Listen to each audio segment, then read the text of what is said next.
Elections are a time when evil especially strongly strives for good. Despite some fears, after my performance in public in the medical unit, there is no stream of pilgrims eager to partake of miracles. It seems that the boy's parents and Dr. Franklin were moved by my request for silence. However, it seems to me that Franklin will still cling to me with his insatiable thirst to understand what happened for the purposes of science and medicine. However, okay, one doctor is not so scary. The main thing is that the crowd does not come running. The second piece of good news was the fact that the younger ones had actually finished setting up the laboratory complex on the planet I had chosen. In addition to the genetics labs, where the results of my attempts to bring the telepaths of the local younger races to a common denominator were maturing, technological complexes were also located nearby. After all, even the successful transition of technologies from Naquada to Quantum 40 did not cancel the possibility of new technical issues requiring experimental research activities appearing in the future. Alas, there were no more special results. The scouts continued to plow through my territory, marking out systems promising for resource extraction, checking coordinates similar to the gate system from the replicator's native universe, and still trying to find a neutronium deposit. But unfortunately, finding such a small object in such a territory is a much larger task than searching for the proverbial needle in a haystack. But, on the other hand, neutronium wasn't the only thing that mattered.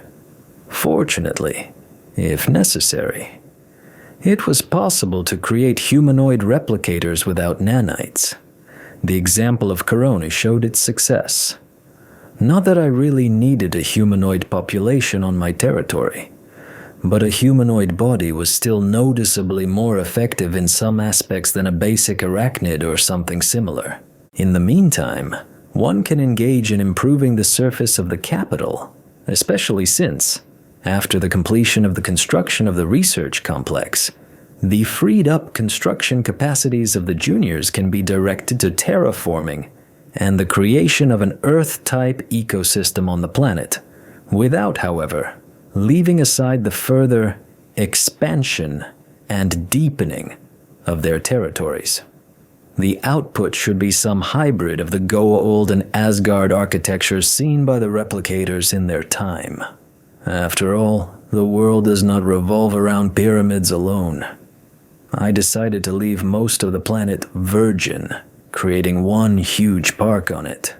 Fortunately, after the atmosphere and comfortable natural conditions are restored, it will be possible to transport plants and animals discovered by scouts during the exploration of my territories.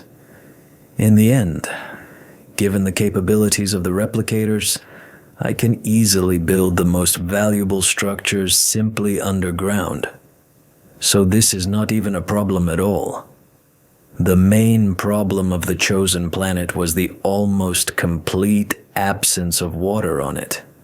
Only at the poles there were small ice caps, which was completely insufficient for a full-fledged ecosystem. Of course, with the capabilities of the replicators, I could simply synthesize any amount of water. The Asgard technologies allowed this, but everything rested on the energy expended on this. So after 2 seconds of reflection, this option was postponed until better times. That is, until that happy moment when I will not have any other goals for the allocation of resources and capacities. In the meantime, all terraforming will be reduced to correcting the surface relief and creating closed dome ecosystems, especially since, thanks to the same replicators, I am limited in their size purely conditionally. Resources for construction are easily obtained from celestial bodies in the same system, as is water from comets flying nearby. So, in addition to the scouts already combing space, small modules were sent into space, consisting essentially of a power source, a navigation system, and a hyperdrive. The replicator sensors confidently covered not only this system, but also several parsecs around, so that, paraphrasing a classic, everything is calculated before us. All they had to do was fly to the ice block, confirm the water composition of the ice, and send the comet by direct hypertransition to the planet. Well, it was quite possible to create a full-fledged oxygen atmosphere later. Surprisingly, the vast majority of habitable worlds, even those devoid of intelligent life, had an extremely narrow range of conditions, largely repeating each other. Of course, non-humanoid civilizations, creatures breathing ammonia or preferring to live in seas of sulfuric acid, were also encountered, but compared to the green planets, they were noticeably fewer. However, there were not many worlds with intelligent life at all. In addition to those already discovered at the moment, reconnaissance probes have detected 3 civilizations of the Middle Ages, little concerned with outer space, and a huge number of ruins and other traces of life, broadcasting about the affairs of days long gone. Curious.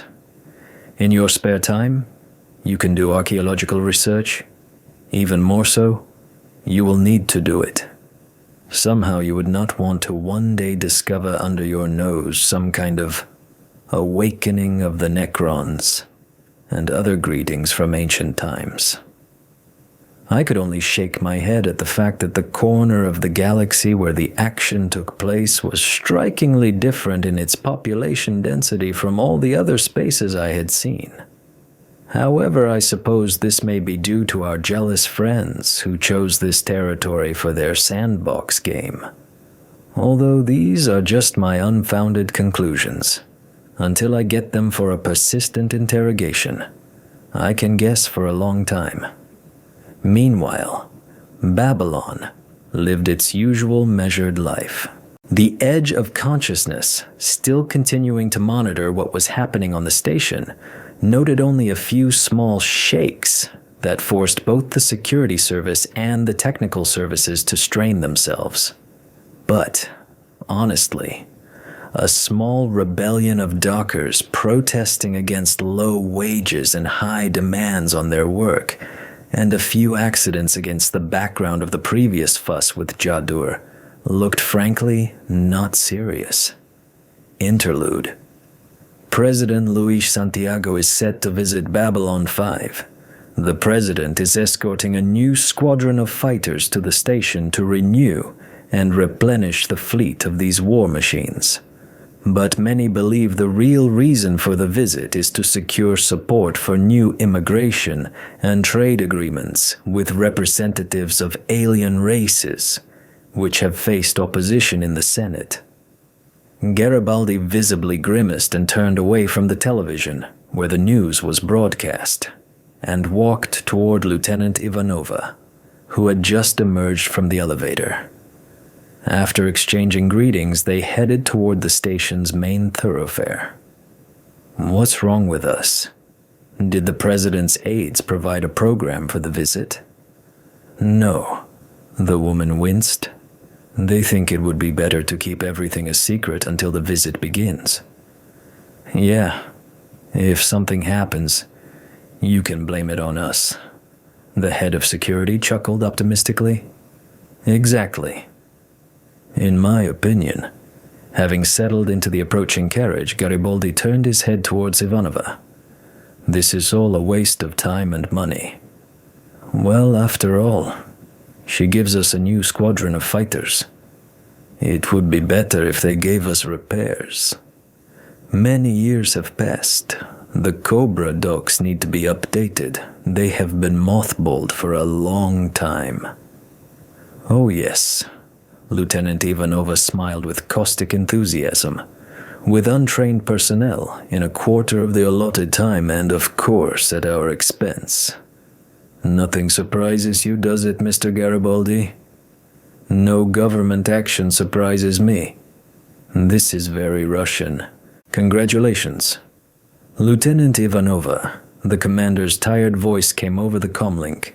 The president's press service just contacted me. Why did I immediately think of something bad? The woman grumbled. At the end of the official part of the event, the president expressed a desire to hold talks with all members of the council. The order of meetings is attached. Let me guess. That's right. An even more tired sigh was heard. Lord Bale stands in the honorable first place. Could you, while Garibaldi is busy with organizational issues and preparing for the arrival of the motorcade, discuss this point with the Goa Old Ambassador? I'll discuss it, Commander. How formal is the meeting planned? Nothing special. The President plans private conversations with ambassadors. He will only be with the press secretary to observe the minimum protocol. Accepted. I'll go organize the meeting. Thank you, Lieutenant. Lord Bell, the signal from the terminal brought me out of my thoughts. I apologize for disturbing you. Hello, Madam Lieutenant. I smile at Ivanova. It's okay. That's your job. How can I help you? Him. There is a delegation from Earth arriving on Babylon 5, and our president plans to hold meetings with all the ambassadors on the station to discuss political issues.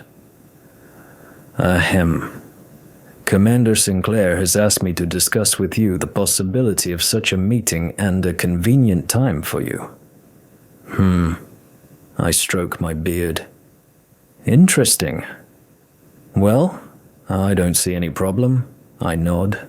I'll be happy to talk to your president at virtually any time convenient for him. As they say on Earth, I'm completely free until Friday. Thank you, Lord Bale. Ivanova bows. I will pass on your words. Have a good day. And to you too, Madam Lieutenant. Having waited for the connection to be disconnected, I lean back in my chair. I'm curious, very curious. What exactly provoked this meeting? My actions and the rustle I caused here? Or is this the President's personal initiative? Based on your, albeit fragmentary, memories of future events, as absurd as it may sound. Corone's voice rang out as she came out of her room. With a probability of 80.5768%, this meeting may serve the purpose of probing your position in the upcoming confrontation. Memories of the future. Well, in any case, sooner or later it will happen. Our appearance here has attracted enough attention from everyone who might be interested. I already told you that your behavior is irrational. Yes, I remember. In any case, I don't think they'll be making any drastic moves anytime soon. The probability of this event is 13.324%, the girl agrees. So, there will be no harm in talking with the President. Corone turned around silently and went back to her room, which was equivalent to a shrug. Generally speaking, it was really interesting whether there was someone other than the President behind the appointed meeting, and whether the curious ears of, say, the Psi Corps were sticking out from around the corner. And it was doubly interesting why there was no reaction from Minbar. Surely a peaceful conversation with Delenn could not be considered an official response to the Eton colony. The only option left was that their government was simply not yet sure how to behave with a new player, and therefore they were slow and did not make any sudden movements. Or they were making them, but I did not see them.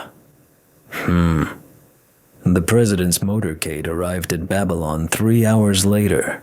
The welcoming delegation, the ceremonial presentation of the new fighters, the President's advertising speech, prompted by the upcoming elections.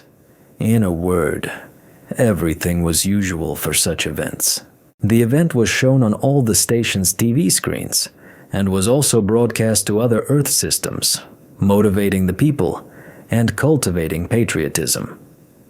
At all official events, the president was accompanied by 2 members of the Psi Corps, with a standard Lenten expression on their faces, called upon to monitor for overt aggression towards their ward, and the president's assistant, a middle-aged woman dressed in a strict business suit and armed with a folder for papers and an electronic tablet. Thanks to the junior's access to the station's systems, in just 2 seconds I knew everything that the local security service had on these 2 people. I would have been happy to get to more serious sources of information, but alas, the government networks did not have channels to the station. However, there's a lot of data here too. Garibaldi honestly worked off his reputation as a paranoid.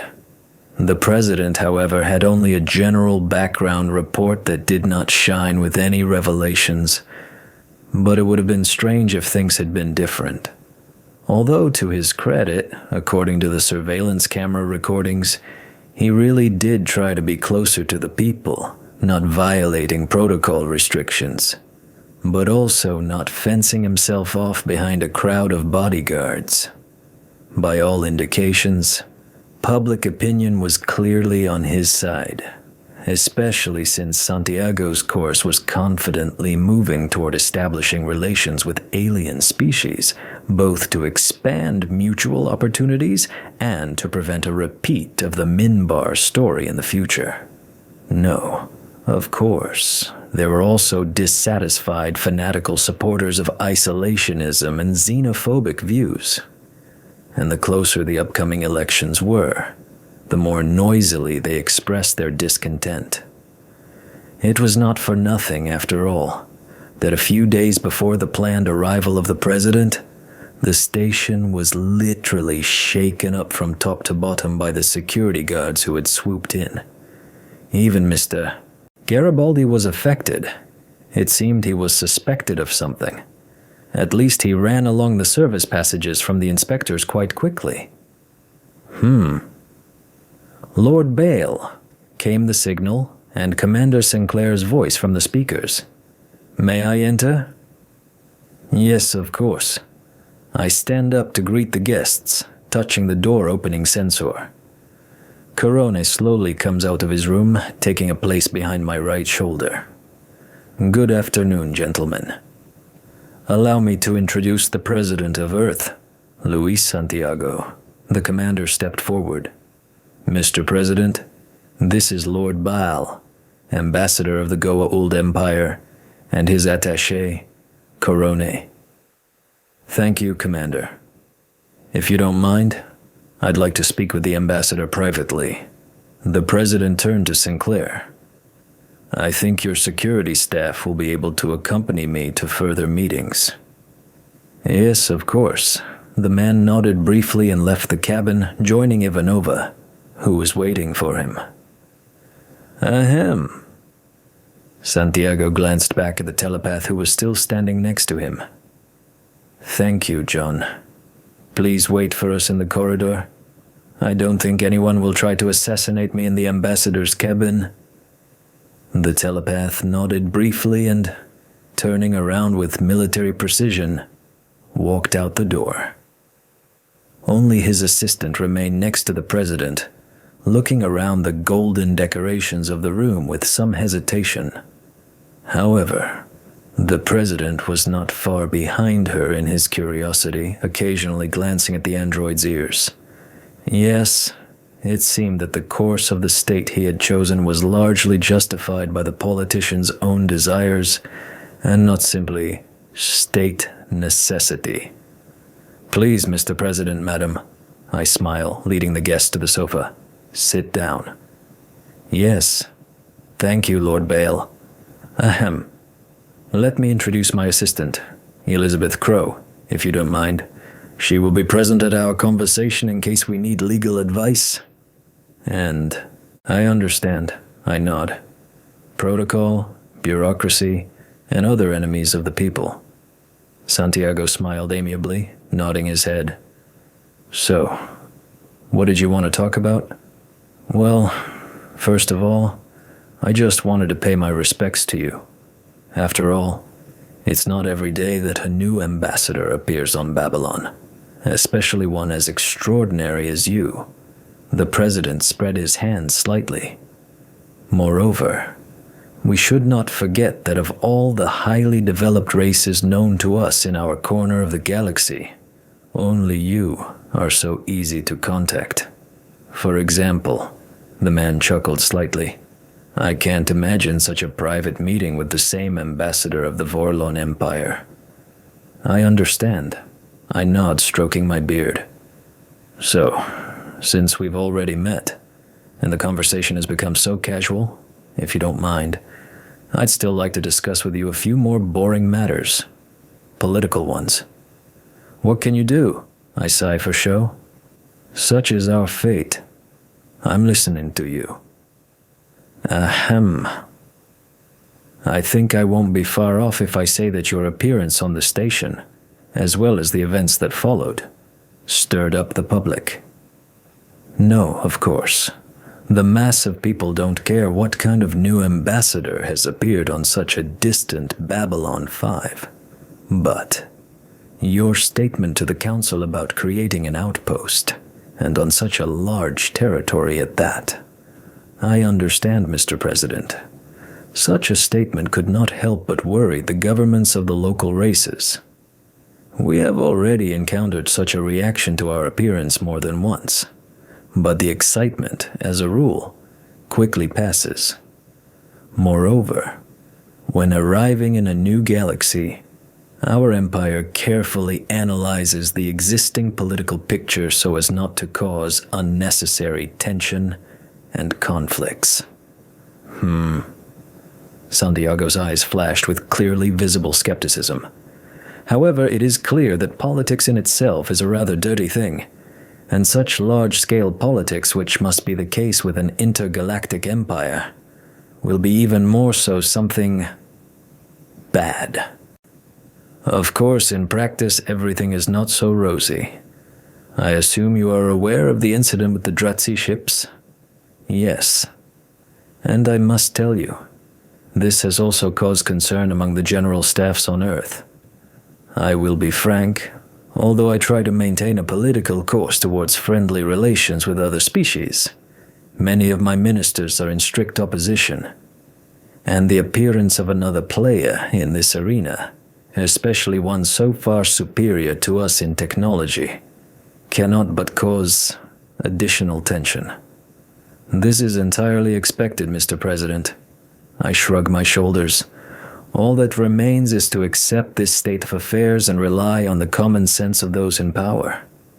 Well, yes, the man sighed, casting another interested glance in the direction of Corone, buying himself a pause to collect his thoughts. Lord Baal, perhaps this will be somewhat unetiquette for such meetings, but I must ask, why are you here? In our galaxy, I mean. I am more than sure that we have nothing to offer you, neither technology nor goods nor any services. It doesn't look like conquest either. With your technology, demonstrated during the attack of the Dratzi, even I think that breaking the resistance of all the local races is a matter of a couple of weeks. Well, what a question. It seems that my appearance has seriously worried the Earth, since Santiago decided to make such a move, bordering on outright rudeness. Or is this, on the contrary, an attempt to move towards more trusting relations between our states? Or a few more options? Curious? What can I tell you? I stroke my beard thoughtfully. We are, to some extent, explorers in the universe. So many species, so many cultures, interesting events. And with each new galaxy, our interest only increases. No, of course, there are other, purely material aspects. I think you understand perfectly well that without resources, nothing of such a large scale can be realized. But at the same time, I can reassure you, as I have repeatedly told Commander Sinclair, we in no way seek armed or other conflicts, only responding to direct aggression against us. So, I believe Earth cannot worry about this. Santiago exchanged glances with his assistant, lost in thought. Yes, there's absolutely no reason for us to be at odds. If you allow me, I would like to know something else. Having waited for my nod of agreement, Santiago began his impromptu interrogation. However, this was quite expected.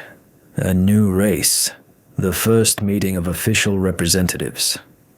It is not surprising that the president, and probably one of his ministers, was concerned with a whole list of questions, the answers to which are of such great concern to the Earth and to him personally.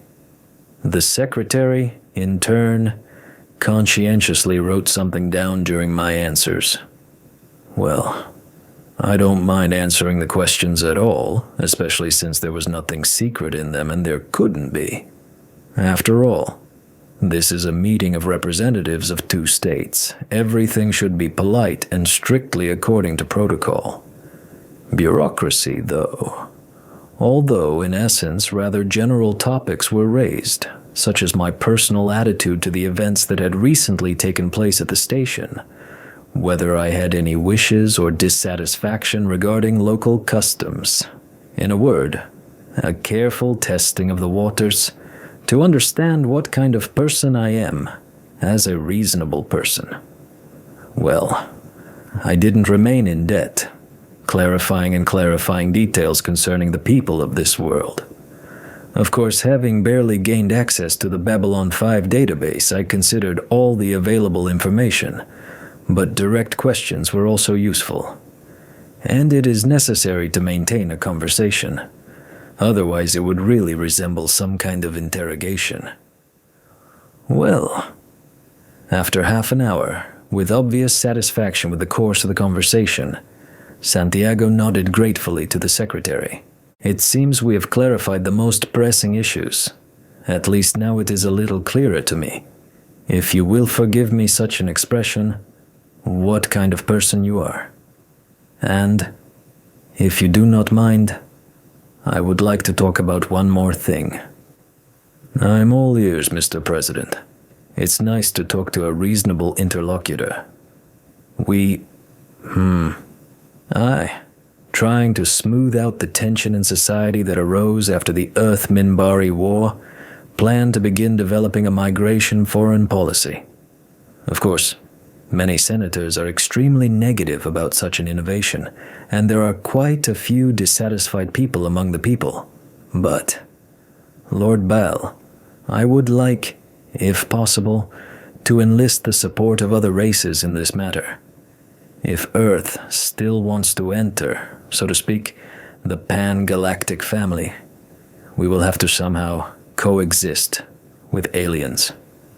Babylon 5 was the first step, the step that allowed us to even think about it. But that is not enough. And what exactly are you proposing? I was planning to discuss with all the ambassadors the possibility of organizing mutual visits to the planets, to exchange experiences, to learn about each other's cultures. I understand that in your case, given the extreme remoteness of your home world, such a visit would be practically impossible, but considering how similar you are to us, even if only in appearance, your appearance as a guest on Earth would serve as a wonderful sign that aliens are not evil monsters from other worlds. I suppose there is no such thing, but yes, something like that. But there are already many aliens present at the station, and people communicate with them. Alas, but Babylon 5 is Babylon 5. The station is quite far from Earth, and besides, the local public. Suffice it to say that they are already quite, reckless, gentlemen. Santiago shrugged with a smile. But the ordinary people for whom all this is being started are a completely different matter. An interesting proposal, I assure you, Lord Bale, such a visit will bring great benefit to all parties involved. Okay, after pretending to think for a few seconds, I nod graciously. If my ambassadorial duties allow, I will try to visit your planet. Of course, all this only makes sense if your undertaking is crowned with success. Thank you, Lord Bale. The president rose to his feet. If everything works out at the legislative level, well, and if I am still president after the elections, I will be happy to receive you on Earth. And now, perhaps, I must take my leave. Unfortunately, my visit to the station is scheduled quite tightly, and I would like to communicate with as many ambassadors as possible. Of course, I smile, also getting up from the sofa. Bureaucracy, affairs, duties are the scourge of power. I think Miss Crow and Carone will be able to sort out all the legal and protocol issues. Having escorted the president and his secretary to the exit and having glanced at the guards and the staff telepath standing in the corridor like statues, I return to the sofa. Interlude. So, what did you learn from the president's meeting, Mr. Dryden? Bester sat at a table in one of the Babylon 5 cafes, his chin resting on his fingers clasped in front of his face, expressionless. Mr. Bester, the young telepath, in contrast to his more experienced colleague, was frankly nervous. The conversation lasted about half an hour. But the president told me to wait in the corridor. It's not surprising. The telepath waved it off. After all, it was a meeting between the president and the ambassador. No one would risk causing an international scandal. But you were close enough. Bester leaned forward, and you had at least a few seconds of direct line of sight to the ambassador before the meeting began. I didn't feel anything. The president's telepath hung his head guiltily. What do you mean, nothing? The guards, the president's secretary, the president himself? Yes, I read them easily. Even through the wall I caught, if not thoughts, then fragments of them and emotions for sure. But I didn't feel either Lord Baal or his attaché. At all. Bester frowned, thoughtfully closing his eyes. Even when he saw the ambassador directly? Yes. I looked practically into his eyes, but I didn't feel the slightest response. Of course, I didn't take off my gloves. Maybe a deep scan. Well, who would have let you do a deep scan? Alfred waved his hand irritably. And the gloves have nothing to do with it. So, make a detailed report of all your sensations, the slightest suspicions, everything you receive from the president and his secretary. If you manage to do it before the president's departure, hand it over personally. No. Deliver it to the Corps when you return to Earth. And you, sir? And I'll stay at the station. The new ambassador is too unusual to leave his appearance to chance. That's it. Go. With a brief military nod, John Dryden strode out of the cafe, leaving his mentor alone. Bester took a deep breath, relaxing in his chair and closing his eyes.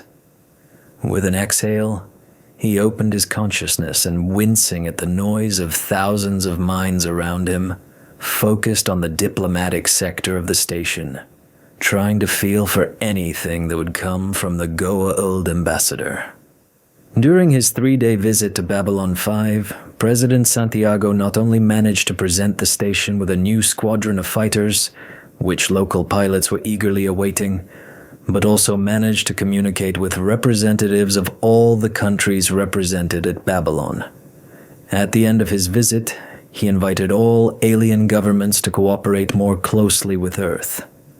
This statement is sure to cause much controversy and discussion in the coming weeks. The presidential motorcade requests permission to take off. Of course they can fly, Sinclair sighed, Give them my best wishes."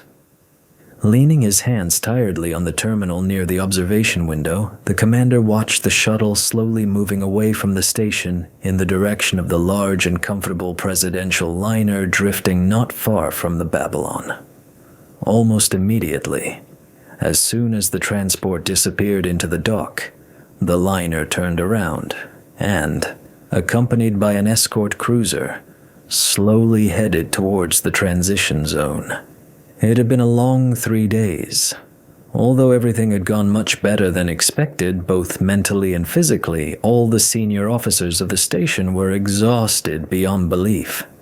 It was not easy to coordinate a multitude of private meetings between the president and ambassadors just a few hours before the motorcade's arrival, and in such a way as not to violate the traditions of any of the races, and also to ensure the security of this entire event.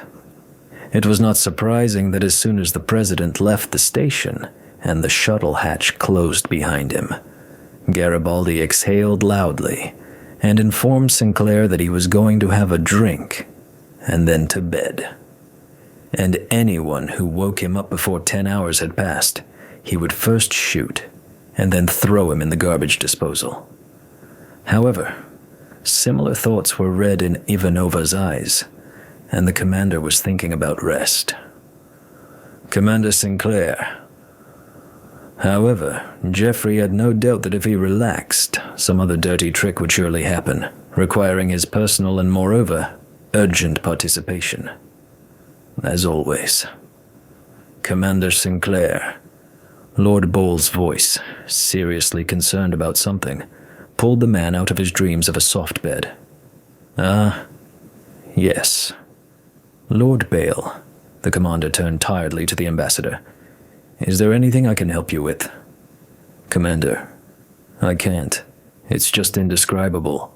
I'm in culture shock." "What? Your ships? They are terrible."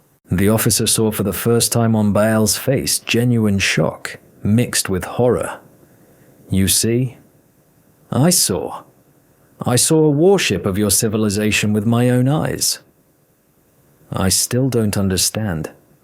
Sinclair tried hard to understand what was going on and what the ambassador was talking about, and the further he went, the less he understood. "Commander, my sense of beauty is simply writhing in agony. It is even worse than in the pictures. Here, take it."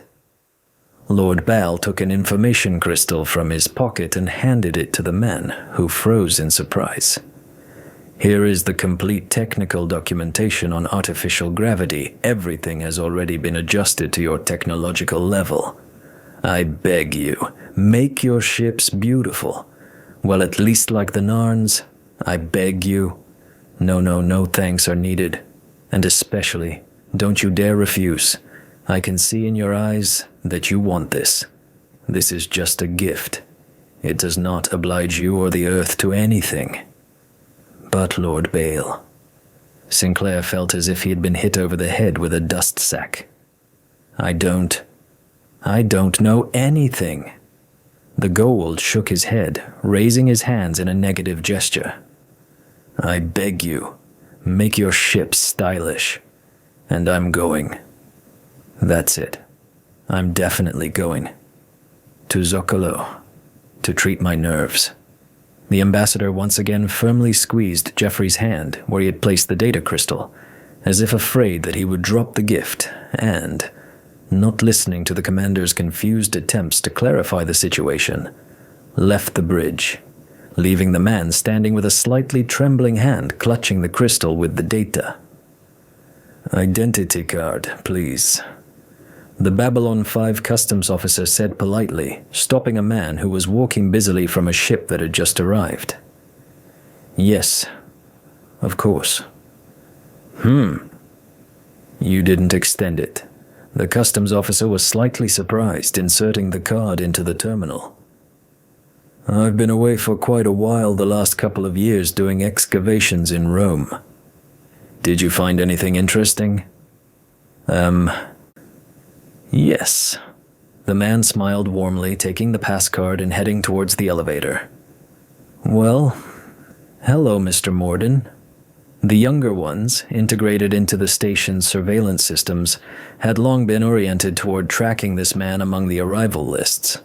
The only person I remembered almost 100% about his involvement in the local showdowns of the powers that be. Let's see what you're carrying in your luggage.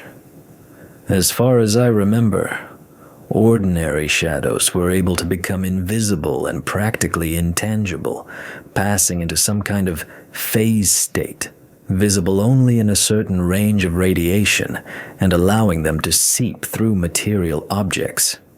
The issue of finding Morden's satellites was resolved simply and elegantly.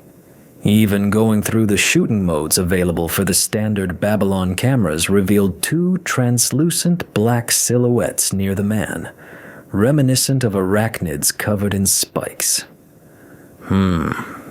Let's tweak the cameras even more. And what about the sound?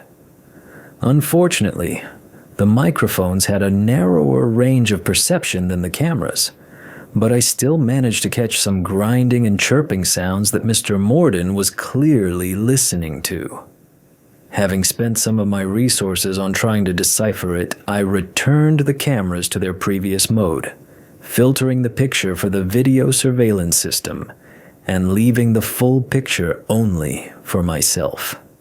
There's no point in overexerting Mr. Garibaldi. His job is already stressful. At the same time, it would be nice to know how my little démarche with giving beads to the Papuans ends. I am more than sure that the crystal with the plans for the artificial gravity system has already fallen into the right hands, and the plans and explanations provided on it are now being studied in full, checking for hidden bookmarks, undocumented features, and so on and so forth. Yes, the same Garibaldi, if Sinclair came to him for advice, and I believe that he did. The commander does not have many reliable friends. Will not get off his boss until he organizes the most complete check of the information received. And this is only until sending to Earth. And there. Well, perhaps their ships really will become a little more elegant. Unless, of course, they bury this info crystal in the abyss of bureaucratic paranoia. So far, Morden was behaving quite normally for a station guest. Checking into a simple and inexpensive cabin, he went to one of the bars in the entertainment section of the Babylon, apparently to relax a little after a long flight. Although, an interesting coincidence, however, Ambassador Mallory was sitting in the same bar, looking with tension at each incoming visitor, clearly expecting someone. However, for now there was not enough information. iReplicator estimated the probability of a random coincidence of the establishment at 85.4571%. Assuming Mr. Morden's participation in a future military conflict, Carone joined in the observation. This meeting could serve the far-reaching purpose of finding allies among the younger races. It's possible, especially since starting with one of the most ambitious races is a smart choice. Not only that, pay attention to the man with whom Ambassador Mallory has an appointment. 3 men approached the ambassador's table, one of whom was carrying a small chest. Curiously, during their conversation, Londo, who had obviously paid for the search for this very chest, tried to find out details about his search, but yes, it seems they are also somehow connected to Morden.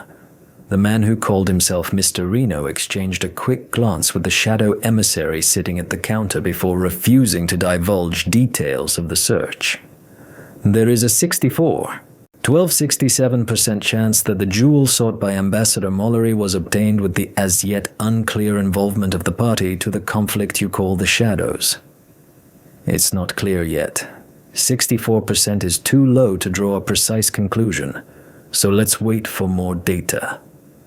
Meanwhile, Ambassador Malari's meeting ended, and Mr. Reno, with a polite smile, said goodbye to the Centauri, and casting another glance in the direction of the nodding Morden, left the establishment. And Londo remained sitting with a slightly thoughtful look, stroking the box and occasionally lifting the lid. "Your order, Mr. Ambassador." The helpful waiter approached and busily began to arrange the dishes from the tray, setting the table in front of me and Corone. The cherry on the cake was a large vase with cakes and a cup of hot chocolate placed in front of the Leeladan. "Lord Bal?" Corona addressed me in the Godold language, looking in surprise from the dessert in front of her to me and back. "Try it. It wasn't for nothing that I worked so hard on your body, wanting to give it the ability to correctly perceive the maximum range of sensations. You're talking about a system for obtaining energy from organic matter," the android stated, "but its efficiency is extremely low, and the process itself is associated with the need to remove decay products from the active zone. Inefficient. But you should still try it. Maybe you'll like it." "I don't think so."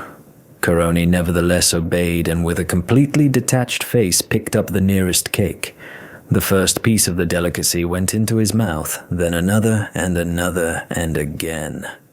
And all this with a concentrated and slightly dissatisfied expression on his face. "Is it just me? Or did you like it?" I smile, raising an eyebrow, watching the girl continue to eat the dessert, having already switched to the third flour product. "That's not true. It's a pointless and illogical exercise. Consuming organic food is not required, especially not one that's completely unbalanced." She said all this in her usual manner, as she always did when scolding me for my actions. Only her ears twitched slightly, ruining the seriousness of the picture and adding piquancy to every denial of her assistant. "Oh yeah, and she kept eating." Interlude. "I'm not sure I understand the question, Mr. Morden."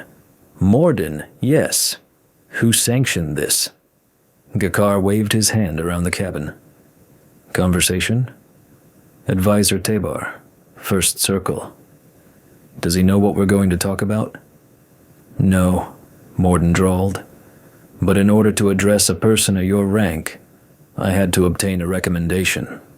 The man smiled broadly. "And he gave me one." "But you still haven't answered my question, Ambassador." "What do you want?" "What do you mean?" Gakar frowned in confusion. "What do you want?" Morden shrugged, still smiling. "What do I want for dinner? What am I going to do tonight? What do you want?" There is no point in continuing this conversation. "I want," the ambassador emphasized the last word, "for you to leave me alone." "As you say." Morden stood up, smiling again and bowing slightly. Gakar couldn't help but think that this was very similar to the ambassador of Bal, who smiled and bowed in exactly the same way. Although the impression from the Goa'uld was different, more, calmer or something. And from Morden, something unpleasant, disgusting periodically wafted, forcing one to involuntarily cringe, as from a draft. Although the ambassador of the Narn saw no visible reasons for this. "Wait!" The Narn jumped up, stopping his interlocutor at the threshold. "What do I want? The Centauri robbed our planet. I want justice." "What do you want?" This time the phrase was spoken with a serious and focused look. "Suck the brains out of them." Gakar grimaced. "Grind their skulls into powder." "What do you want?" "Destroy their cities. Extinguish their lights. Poison their land with salt. Destroy them. Leave no trace of them in the galaxy." "And then what?" There was irony in the interlocutor's voice. "Then..." Gakar paused for a moment, looking around the room with an unseeing gaze. I don't know. I want the safety and prosperity of my world. The rest doesn't matter. Well, I see. Morden bowed again. Thank you for your time, Ambassador. Goodbye. The man left the ambassador's chambers and Gakar stood there for a few more seconds, again running through his memory of the strange conversation. Something seemed to be persistently scratching at his consciousness. Some missed detail in Morden's behavior, in his words, in his feelings. What nonsense. In the end, without having come to a clear conclusion, the ambassador waved it off irritably, returning to his business. For what purpose do you ask me this question, Mr. Morden? Ambassador Delenn continued to assemble some intricate construction of multicolored crystals on the table in the center of her cabin, looking detached. She seemed no more interested in the unexpected visitor than in the furniture around her. The question itself is the goal, Ambassador Delenn. What do you want? I know, the Minbari ignored the question again, that you just had a conversation with Ambassador Gakar. Are you asking each of us that question? Perhaps. But does this change the essence of the question? No, but I'm interested. The ambassador suddenly stopped mid-sentence, feeling a sharp weakness. Something wrong, Ambassador? Morden leaned forward, his face showing concern. No, it's just fatigue. Delenn pulled herself together after a moment, and only her tense movements betrayed that something was wrong. Suddenly her face lit up with realization, and the ambassador pressed her palm to her forehead, trying to hide the silver triangle tattoo that had appeared on her skin. Ambassador, leave me alone. But go away. Now. Morden bowed briefly and left the cabin with a slightly puzzled smile. As soon as his visitor had gone, Delenn carefully removed her hand from her forehead, leaning her elbows on the table for stability. A moment later, as the cabin door closed, the tattoo on her forehead became invisible again, as if it had dissolved into her skin. They are here. The ambassador's face reflected a whole cocktail of excitement, shock, and slight fear. What they had been waiting for so long, hoping not to wait for, had begun. Ambassador! Londo had just left the cabin, elated with joy at the return of a long-lost relic of the Centauri aristocracy, when a man literally ran around the corner, catching up with them. I was just heading for you. My name is... I beg your pardon? Mullery interrupted Morden with hostility. But I don't have time for a conversation now. Make an appointment. But I made a deal. Agree again. The Centaurian shrugged and, having grabbed the chest more comfortably, pressed the button to call the elevator. You can't wait for the elevator when you need it. Ambassador, Morden tried again. I am authorized to speak. Yes, yes, yes. Londo waved his hand. Listen, what do you want from me? That's exactly what I wanted to ask. The man smiled happily. What do you need? You're crazy. The Centaurian shook his head with feigned cheerfulness, entering the elevator doors that had just opened. Go away. Bother someone else. You are a very persistent young man. Mullery shook his head, entering the elevator and finding the man still smiling in front of him. I have to be persistent, he answered calmly. I can't leave until you give me an answer. What do you want? What a ridiculous conversation. Yes, Morden smiled. What do you want? To leave me alone. The increasingly irritated Centauri ambassador literally flew out of the elevator cabin with a quick step. Do you really want this, Ambassador? The polite call of his annoying interlocutor caught up with him. Okay. Londo exhaled loudly, stopping. You win. Do you want to know what I want? Do you want to know the truth? I want my people to take their rightful place in the galaxy. I want Centauri to become the ruler of worlds again, as before. I want the glory and former greatness to return. I don't want to be the one who is always behind on everything, who is afraid to look back and look ahead. I want everything to be like before. I want... The man sighed bitterly. I want the old times to return. Did you get an answer to your question? Without saying goodbye, Londo turned and quickly walked down the corridor, not seeing the completely satisfied smile that appeared on the face of his interlocutor.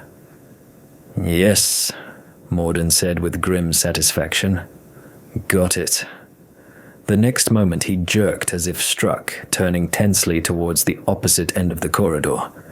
It seemed as if the lights around him had almost gone out, and thick shadows danced around him, swallowing up the walls.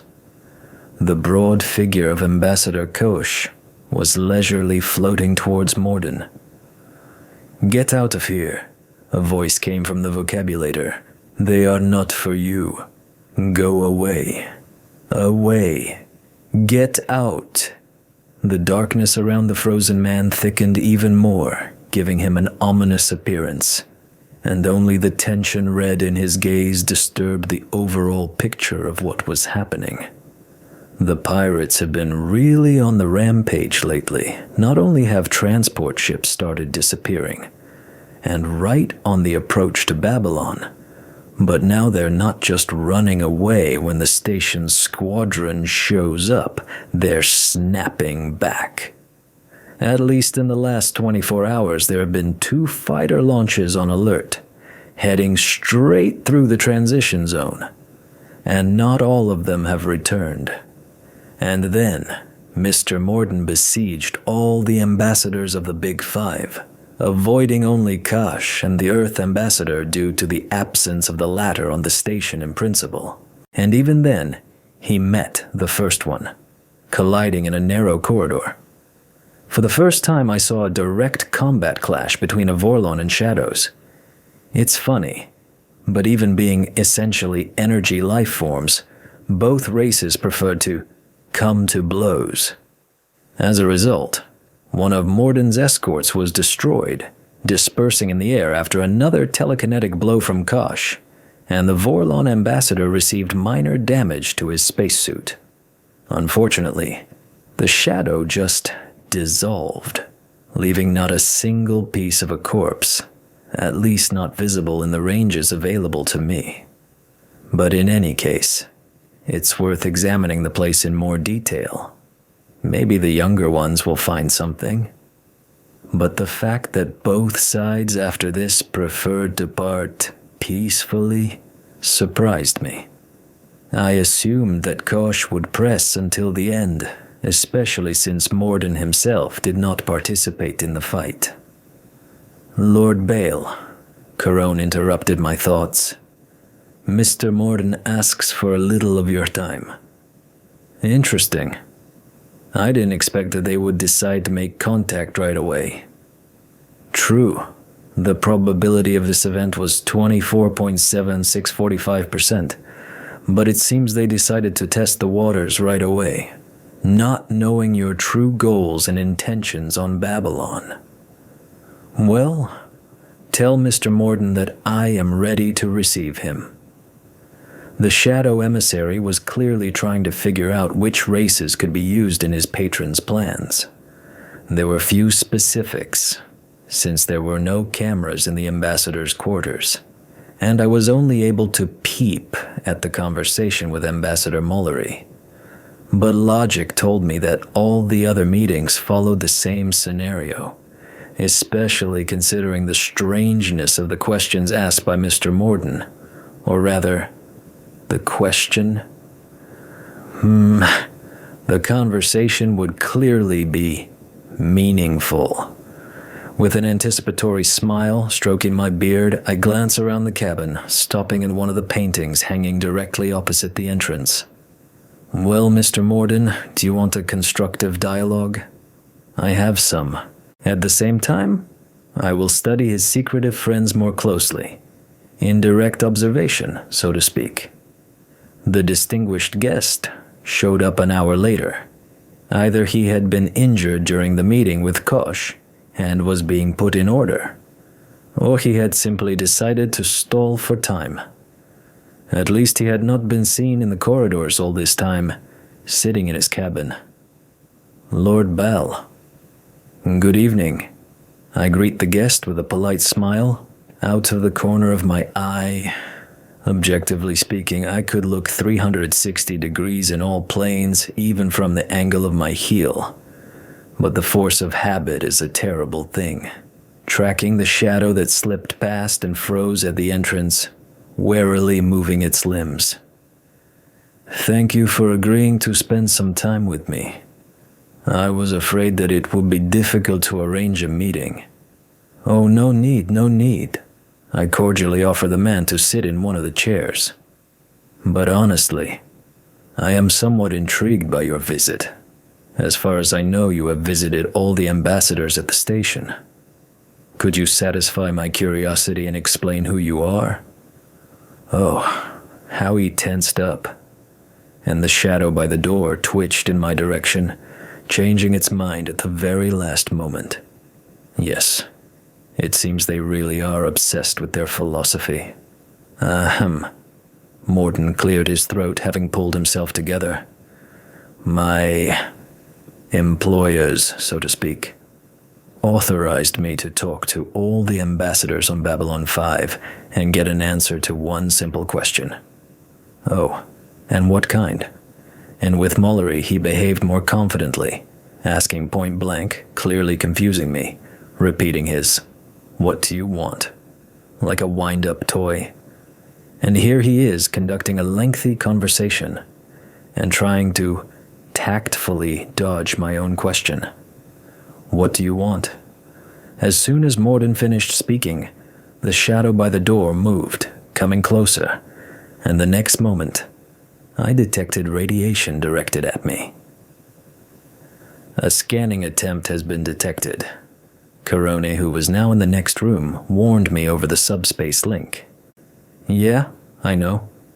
Like the Vorlon cruiser, only on a smaller scale. Correct. Frequency characteristics match by 80.4567%.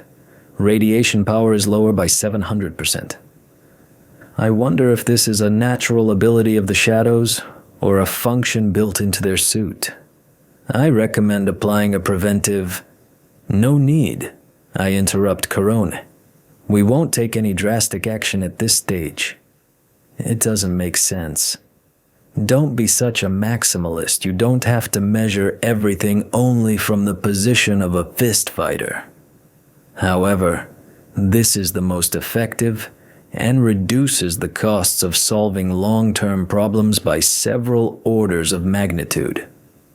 Corone backed up her words with the data packet, which was a detailed plan for the destruction of all existing intelligent species in the galaxy, as potentially capable of causing inconvenience, with subsequent calm and systematic development of resources. Well, it's too simple and boring to live like this. And anyway, Corone, being lazy is bad. Your despotic tendencies, expressed in a manic desire to complicate the lives of those around you and your subordinates, are much worse. Corone, you're a boor. And you are a shameless tyrant and exploiter. And you?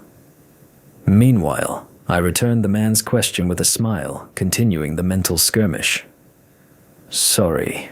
Morden hesitated, looking away and turning his attention directly to the painting behind my back.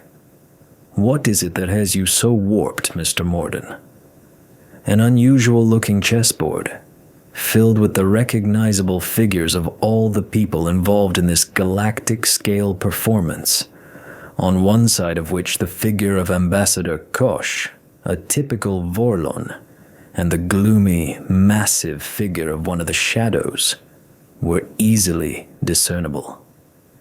You have a goal in mind when you ask this question? So what do you want?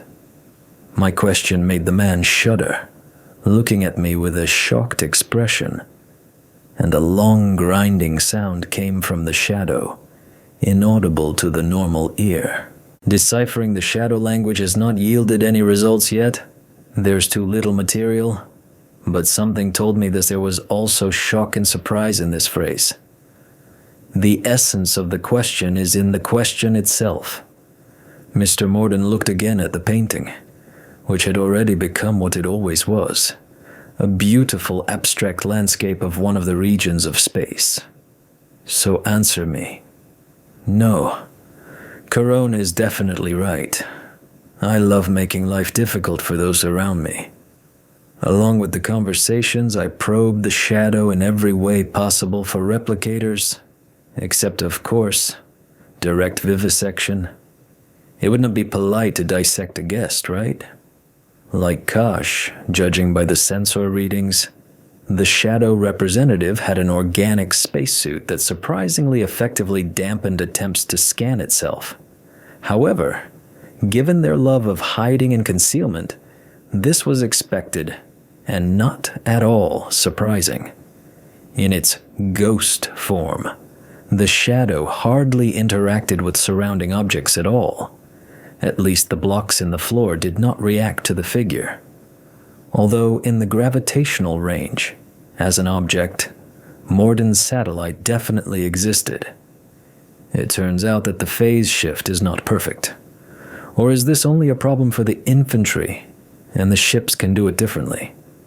More data is needed. And what about Morden himself? A clear person, at least by body structure.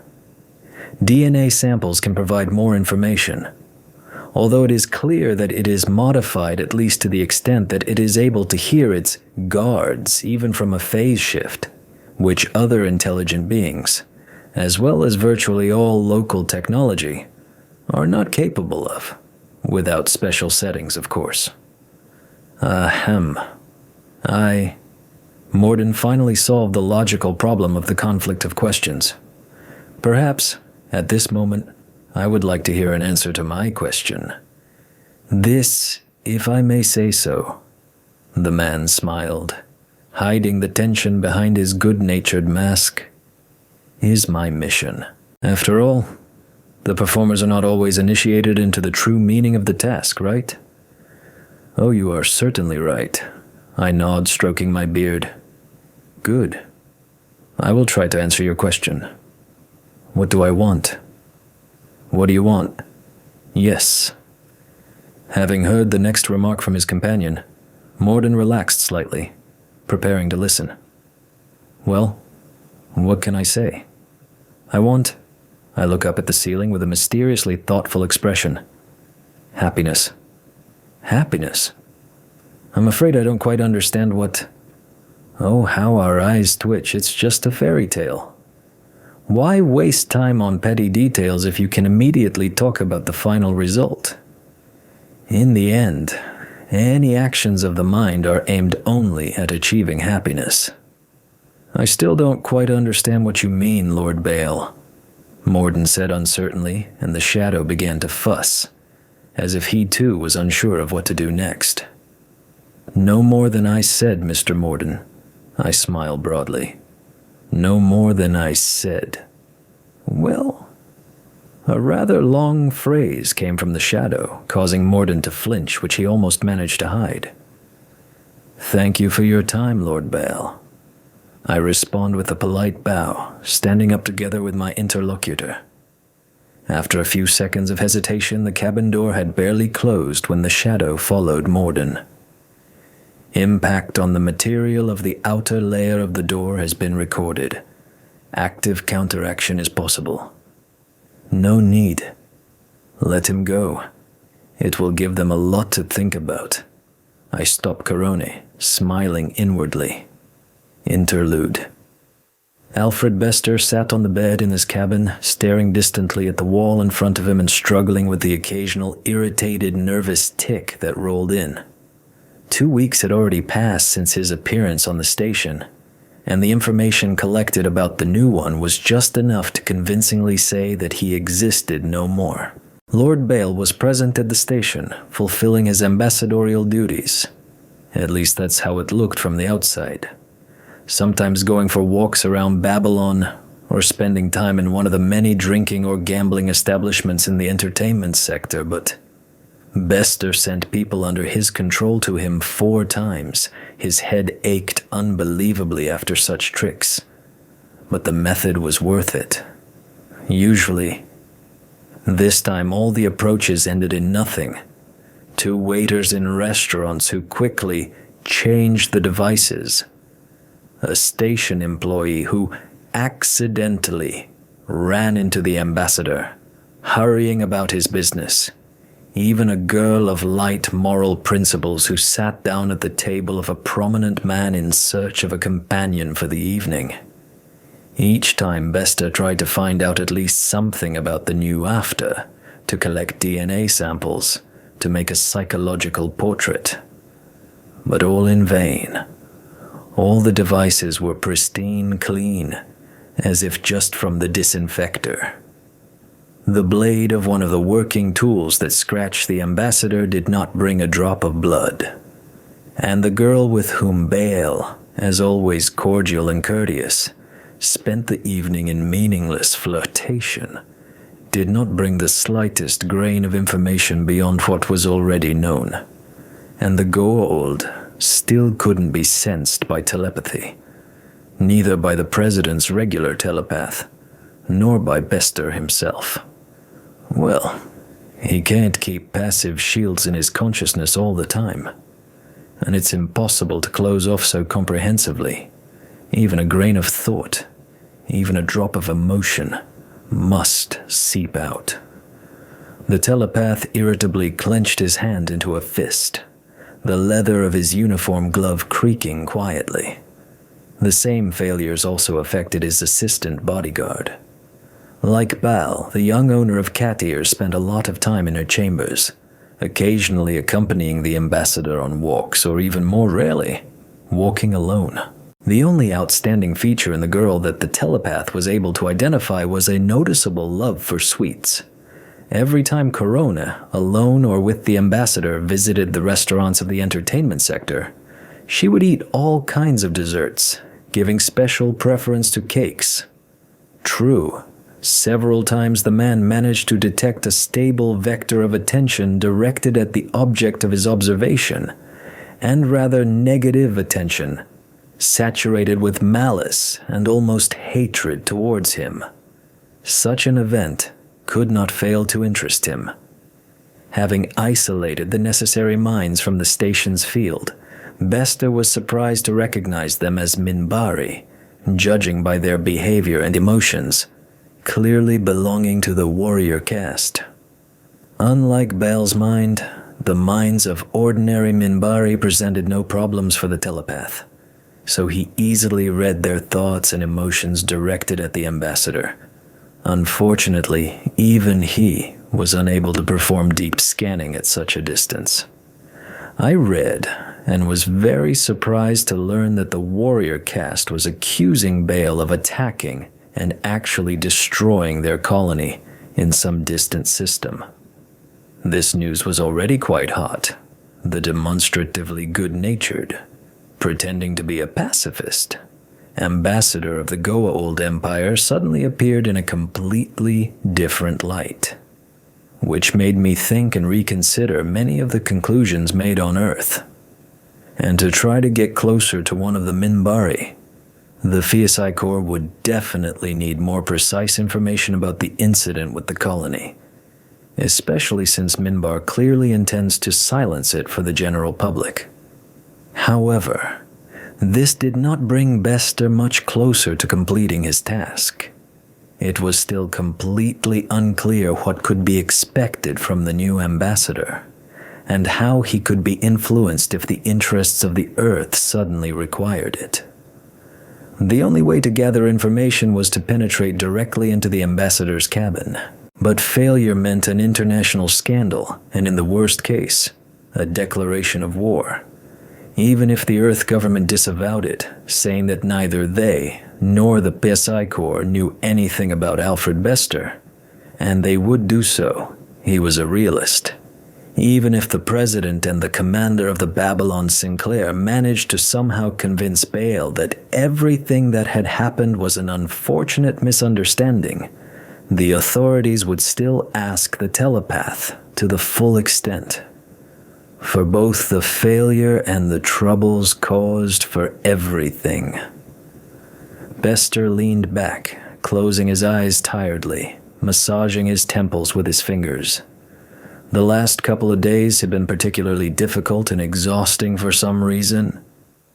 The telepath couldn't clearly say what exactly was happening, but at the very edge of perception, noticed with great effort and concentration, someone's incomprehensible presence was discovered, as if someone incredibly powerful, stronger than Bester himself, was hiding his presence on the Babylon, only occasionally revealing himself with a stream of attention. And this was very pressing on the consciousness, forcing him to latently expect an incomprehensible attack or other troubles. Well, the Psycop is always on the job, and he will also be obliged to report these strange sensations to the top. Over the years, Alfred has learned that there are no insignificant trifles, only underestimated details and causes of events. Minbari Federation Ambassador Delenn sat in her favorite spot in the Babylon 5 promenade. The surrounding gardens and small park, broken up into neat, secluded pavilions, helped the Minbari collect her thoughts when she had to make a difficult decision or ponder important information. And this time, both factors were present. The chilling feeling that had swept through the ambassador's cabin during his conversation with Morden could not have come from a human. And now, Delenn was at a loss. All the horrors her people had endured 1,000 years ago, and for which they had been preparing all this time to return, simply could not be happening here and now. It was hard to believe. It was impossible to believe. But it seemed to be possible to believe. Shaking her head in frustration, the woman calmed her mind, remembering everything she had been taught in the temple. It was not the time to give in to despondency and panic. Even if she had not imagined it, even if the shadows had returned, they could not immediately begin to act. They still had time. Time to prepare, to gather allies. Time. Lord Baal. The ambassador saw a familiar leather cloak flashing in one of the passages of the Green Labyrinth. Ambassador Delenn? The Goa'uld, as usual, smiled warmly at the Minbari and bowed politely, turning to greet her. I hope I'm not disturbing you? You won't mind if I join you on your walk? Oh, no problem, Ambassador. Still smiling, Baal stepped aside, making room next to him on the path. Thank you. Tell me, Lord Baal. The ambassadors walked in silence for a while, until finally Delenn, having thought about something, turned her head to her companion. Have you met a man named Morden recently? Mr. Morden, as he called himself. Ball stroked his beard, casting a thoughtful glance at the Minbari. He came to me. And for what purpose are you interested? You see, the Minbari's brain began to work feverishly, working out the future course of the conversation. There was no way to make a mistake. I know that, one way or another, Mr. Morden had conversations with all the ambassadors who were part of the Babylon 5 Council. Such persistence in the effort spent on organizing meetings are not quite usual. There are many stranger things in the universe, Ambassador. The man shrugged with a slight smile. Yes, you are right. But, if you don't mind, could you share your personal impression of him? What do you think of Mr. Morden? A funny young man.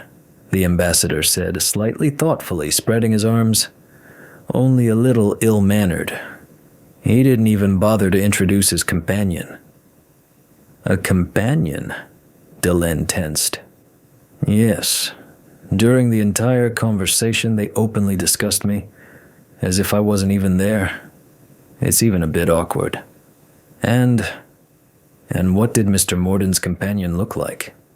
The Minbari's voice was composed, as if about to jump from a great height. Yes, it's funny. It looks like an insect on Earth. Only bigger, completely black and covered in spikes. It was only with great difficulty that the Minbari ambassador managed to keep her face.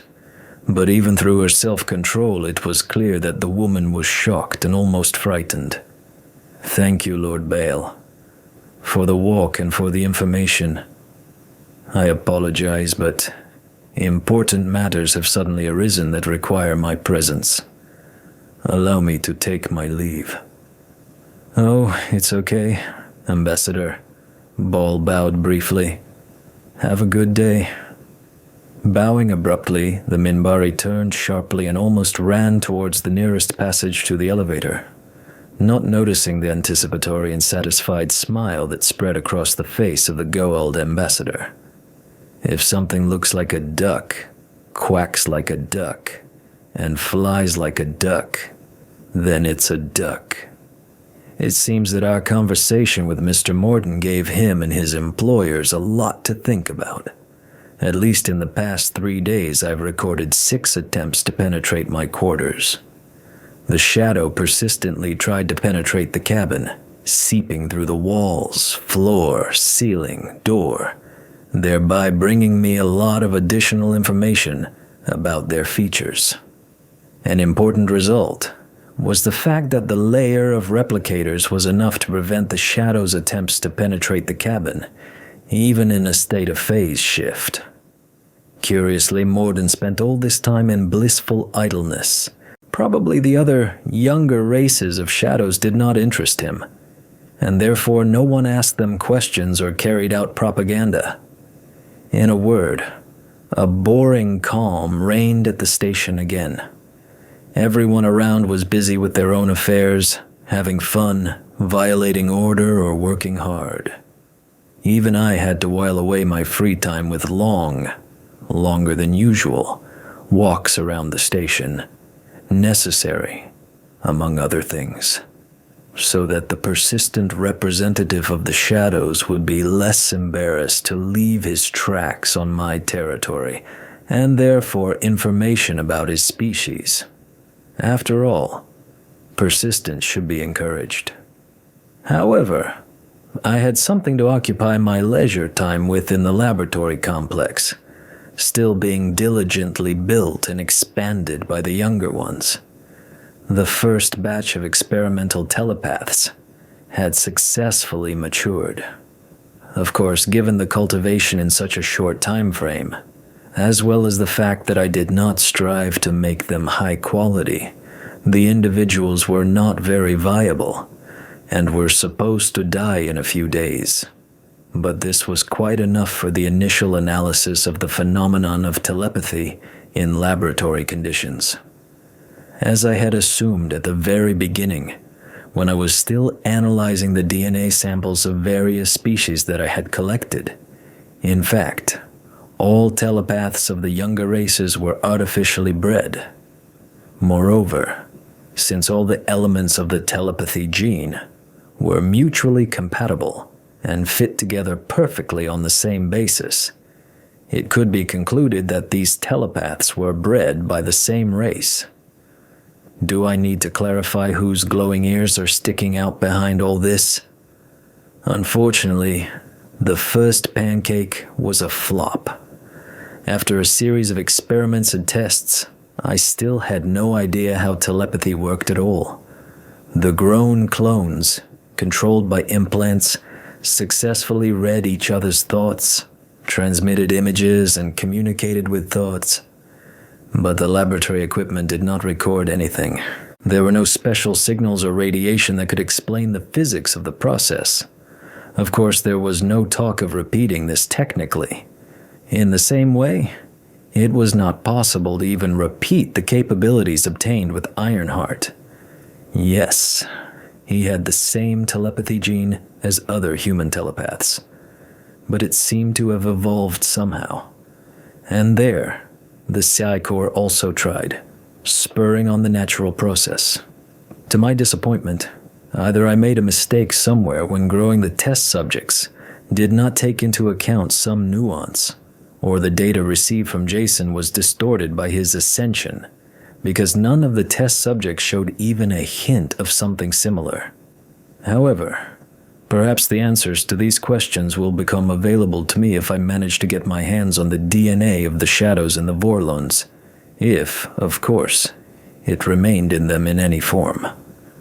Well, or living representatives of their species. For experiments. And their organic technologies wouldn't hurt me either. At least their living ships are interesting to me even from a technological point of view. I won't be able to repeat or remake them for myself, but at least I'll know the limits of their capabilities. Both options will be useful, and not insignificant. Well, let's think about it. I'll get my chance again. The probability that the Vorlons or the Shadows will eventually decide to personally fly to visit my territory is estimated at over 62.426%, which is quite high. Lord Bale. Ambassador Delenn. I turn around at the call, stopping near one of the stalls in the local market area. The Minbari ambassador was walking towards me from a side corridor with a young Minbari following her, slightly hesitantly and almost timidly, looking around. "Good afternoon, Lord Bal." Delenn smiled pleasantly, bowing slightly. "Allow me to introduce my assistant, Lenier, Third Temple of Chudomo." The ambassador's companion bowed even more ceremoniously. "Pleased to meet you, Lenier." I smile, bowing the same ceremonially. "Is there anything I can help you with, Madam Ambassador?" "Nothing special, Lord Bal. We were heading to the customs area when we saw you." The Minbari hesitated. "I'm not sure how appropriate this is, but let me ask. Are you not going to greet the distinguished guest? His ship is just landing, and I thought that it would be appropriate for you, as a representative of such an enlightened civilization, to—" "Wait a minute, Madam Ambassador. I am, of course, flattered by your opinion of our empire, but honestly, I have absolutely no idea who you are talking about." "I suppose you have no idea," the ambassador said in a slightly apologetic tone. "But he is a highly spiritual man, as we know." I still have a vague idea of who it could be, but I think there's nothing stopping me from joining you and seeing him with my own eyes.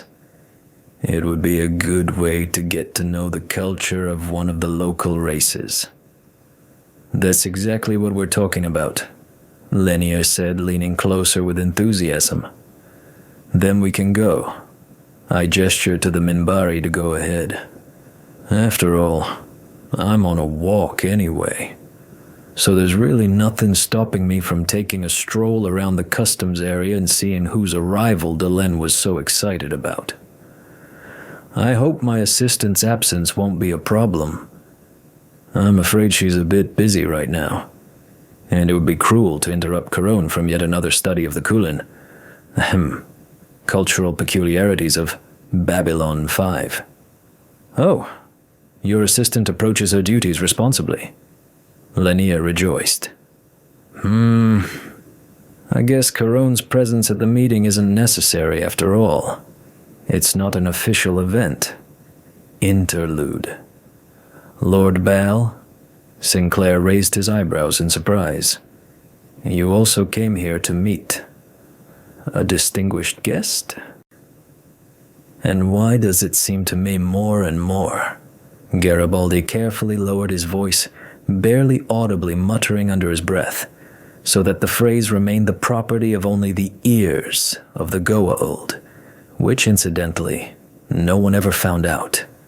Rabbit was very well-mannered. That absolutely everyone around knows about this guest, except for me and the commander. Really, why would the security service know about the arrival of someone important? Why inform the station commander? Hello, Commander Sinclair. The Goa'uld bowed briefly. Mr. Garibaldi. Ambassador Delenn, another short bow, this time in the direction of the Minbari, met me quite by chance during a walk and invited me to join this event. After all, if this is really some important guest, nothing bad will happen if he is met not only by the officers of the Babylon, but also by the ambassadors of the races represented on the station, even if not in full force. It's hard to argue with your logic. Here he is, interrupted Lenier, who had been looking out for the person he was meeting among the arriving passengers. Do you know each other? No, Commander, but you can't confuse him with anyone else. May I greet Aldous Gage? Delenn took a few steps towards the no longer young man with a simple wooden staff, dressed in a white cloak, who had just passed through customs.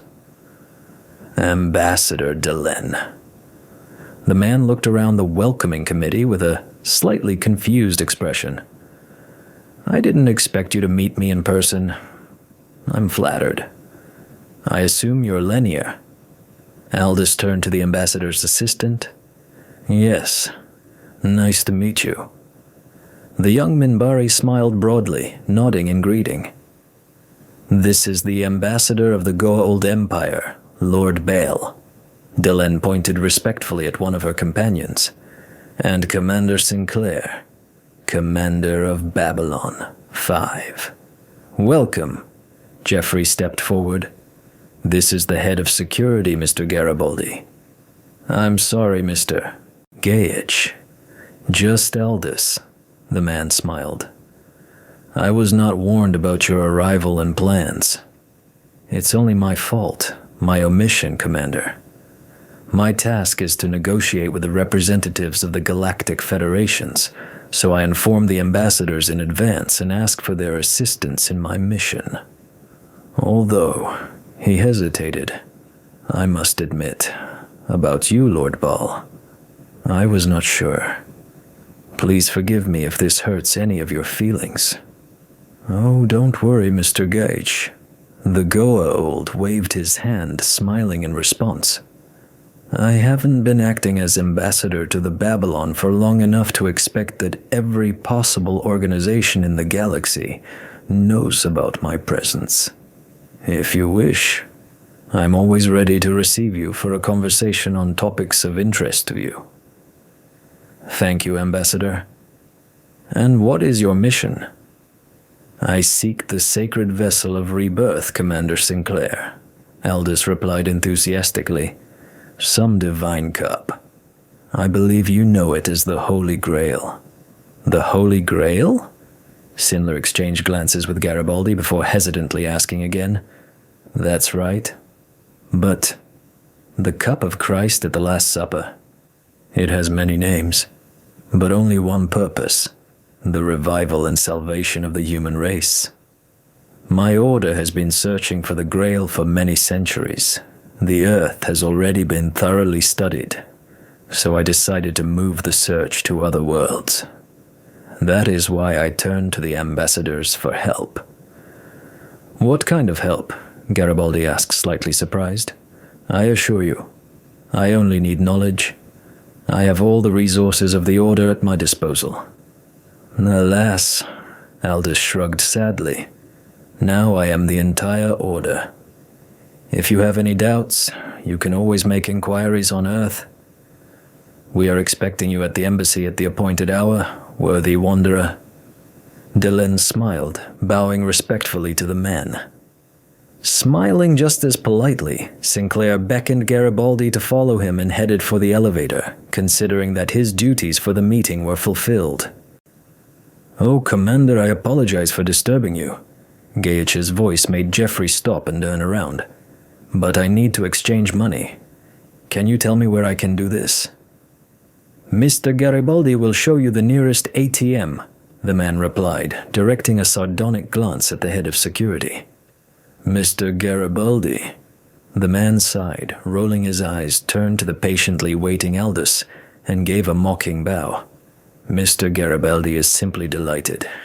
Please. Lord Bale, Ambassador Delenn, Lanier." "Commander." Delenn caught up with Sinclair, who was walking down the corridor towards his office. "I was puzzled by your reaction there, at customs. Are you against his mission?" "Ambassador Delenn," Jeffrey sighed, slowing his pace. "On Earth, the Grail is considered an ancient myth, a fairy tale for children. If someone dedicates their life to searching for something that doesn't exist," he smiled a little guiltily, spreading his hands, "it's hard to take him seriously." "It's unfortunate," Delenn shook her head. "He is a saint, a true ascetic. Our people treat such people with the deepest respect. It doesn't matter whether his grail exists or not. What matters is that he strives to purify his soul and save his race, that he has not doubted and has not lost faith. I wish him good luck. He is truly the only dedicated person at the station. Perhaps you know yourself much worse than you think."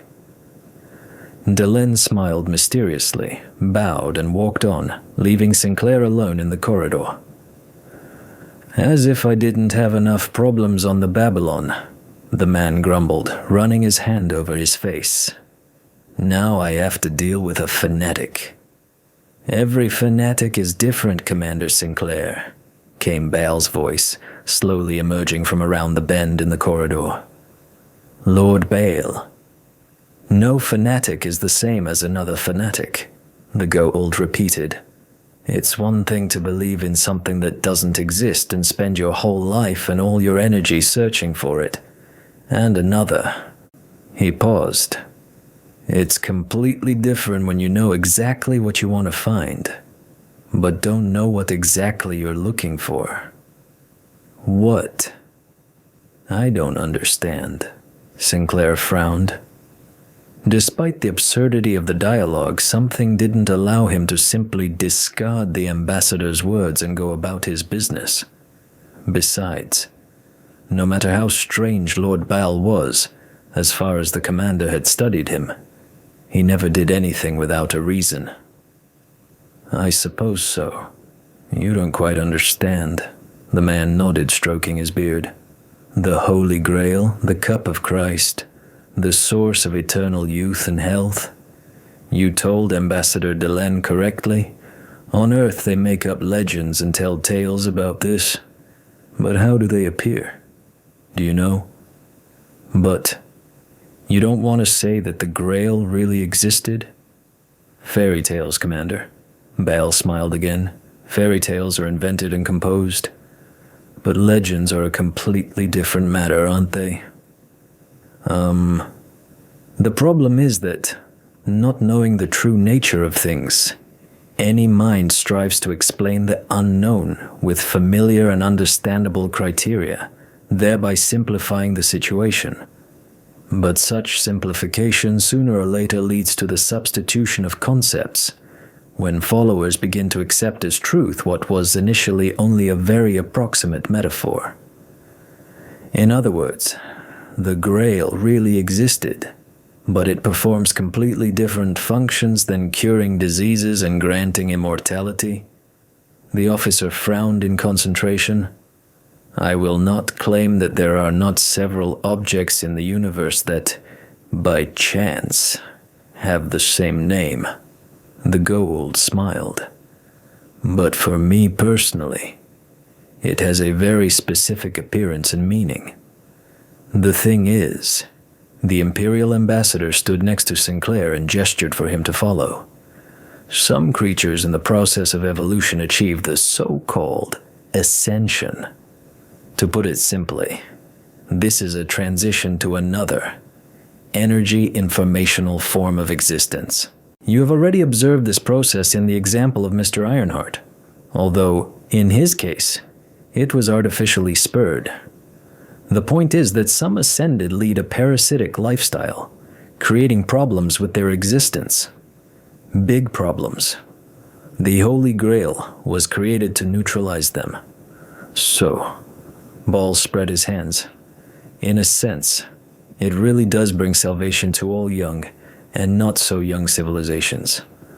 But this salvation lies in a completely different area than your fairy tales suggest, right? So don't judge someone else's dreams too harshly. He knows what he wants to find, but he doesn't know what exactly he's looking for. But really, is such a delusion really rare in our world? Have a nice day, Commander Sinclair. Bowing, Lord Bale walked around the stunned, silent man, disappearing, like Delenn before him, around another bend in the station corridor. The silence was cut by the signal from the communicator on the commander's hand. Well, what's going on? Again. Rolling his eyes, he raised his hand to his mouth. Sinclair is listening. Commander, said Dr. Franklin's voice, we have another victim of brain collapse. Unexpectedly, and I would even say, curiously. When I agreed to Delenn's invitation to participate in the ceremonial meeting, I somehow did not even suspect that it was about Aldous Gagich and his search for the Grail. No, I'm almost certainly sure that the Grail he is looking for has nothing to do with the device of the ancients from my body's native galaxy. But it is precisely this almost that brings a piquant note to the situation. Yes, so far I have not found anything in this galaxy even remotely similar to what the replicators know from their homeland. Although I continue to explore and reconnoiter the local galaxy in general, and my outpost in particular, I, the replicator, with each discovered star system increasingly rationally reduced the probability of further coincidence.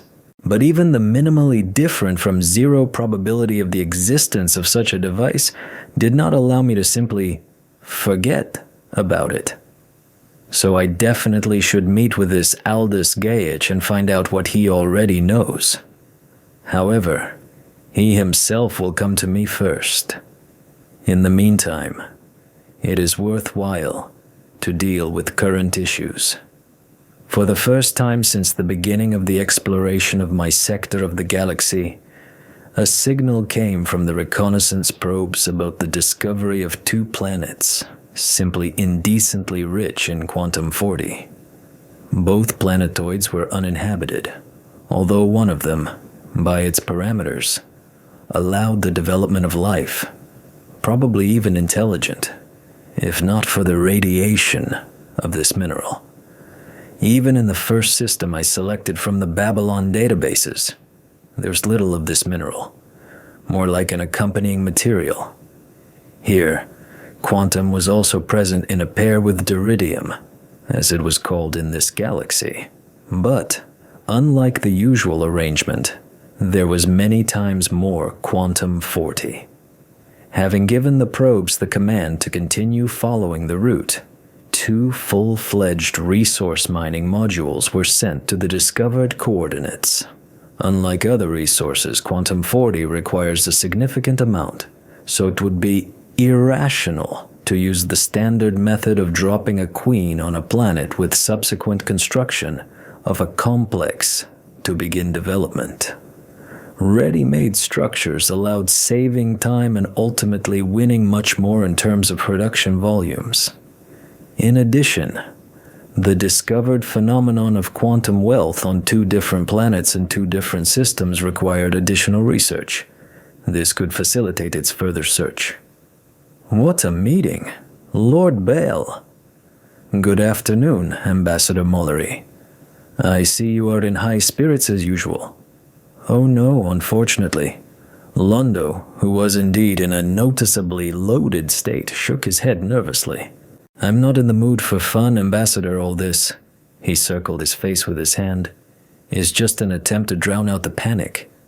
But excuse me, are you afraid of something?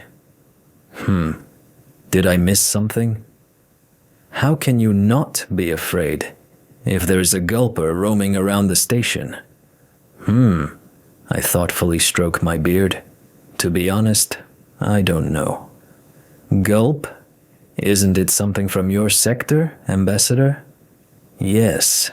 Mallory's face twisted in disgust and revulsion. This is the most disgusting and vile creature that exists on our territory. We almost lost the colony when we found out about them. Well, isn't it fun? Shrugging my shoulders to myself, I point my hand in the direction of the nearest establishment without even looking at the sign. Londo, calm down. I don't think an animal like your swallower would attack in such a busy place.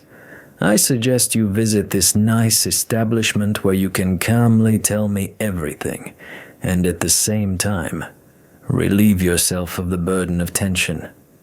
What? The Centauri drunkenly focused its gaze on the place I indicated. Very well, Lord Bale. I suppose you are right. It's impossible to make a mistake in such things. Pay attention to the stage. We entered at the most opportune moment. M.O. A satisfied smile spread across the Centaurian's face. At this moment, silence fell in the hall for a moment. A semi-darkness fell, colored with pleasant-to-the-eye lamps, and a young and undoubtedly beautiful Centaurian came out onto the stage, to which I pointed out to the ambassador. The girl moved gracefully and attractively, beginning a slow, literally snake-like dance to soft music that began immediately after the first movement. Yes, even as a sentient mechanism without glands, I was able to appreciate the beauty and femininity of the dance. What can we say about Londo, who seemed to have sobered up from the delight? Lord Bale, this time your behavior has surpassed even your usual immorality. Oh, where did she come from? Like a jack-in-the-box, Corone literally materialized near our table, measuring us with a disdainful, condemning look, sternly folding her arms across her chest. What's wrong with you this time, Corona? A visit by ambassadors of two countries to a strip club is in itself not appropriate for their status. And as for you specifically, you always have to combine business with pleasure. I glance at my attaché out of the corner of my eye, enjoying what is happening on stage. Here, Ambassador Malari will be able to shake off his worries, and the spectacle is certainly pleasing to the eye. When the big-eared girl appeared, the visitors at the neighboring tables somehow even became quiet, trying not to stand out and trying hard to pretend that they weren't there at all. The Centauri dancer either didn't pay attention to Corone or was simply very carried away, continuing her dance. I am forced to officially reprimand you for your behavior. This is unacceptable for an ambassador. Or maybe we can just come to an agreement, and you will reduce the level of displeasure a little. This is unacceptable. At the same time as the next angry phrase began, already guessing that Lillidan would fundamentally pursue his own line of behavior, I contacted one of the neighboring establishments, where during my last walk, I discovered a very good dessert in the form of small, almost tiny croissants with an excellent fruit filling. The cafe administrator was, I suppose, somewhat surprised, but a generous tip to the establishment definitely allowed him to come to terms with the fact that the suddenly appeared order had to be delivered to one of the strip clubs of the Babylon entertainment zone to our table. 3 establishments away from ours, there is a cafe that serves simply divine croissants with chocolate filling and various fruit jams.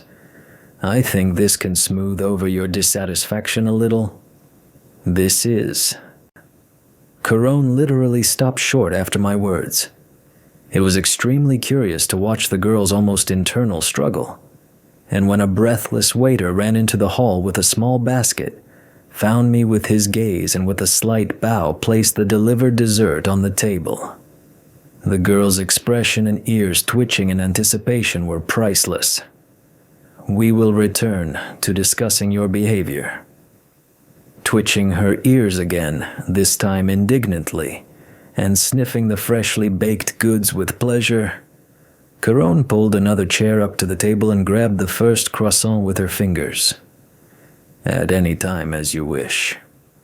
Well, the danger of lectures from the attaché is eliminated. We can relax a little and give credit to Londo and his problems. Well, what is happening on stage is quite pleasing to the eye. I was right. Thank you, Lord Bale, the Centaurian said, momentarily distracted from the charms of the girl on stage. This was indeed exactly what I needed to restore my peace of mind. Nonsense, Ambassador Malari, honestly. But since you've calmed down, perhaps you could satisfy my curiosity. What happened to that gulper of yours that you were so scared? Ah, the man grimaced. A terrible creature, simply terrible. As I said, we encountered them during the settlement. We almost lost the entire colony until they declared quarantine. A good gulper is a dead gulper. And imagine my feelings when I find out that one such creature is wandering around Babylon. Wow. I played along with my interlocutor. Yes, I found out about it completely by accident. And these creatures, I listened to Londo's further outpouring of the soul out of the corner of my ear.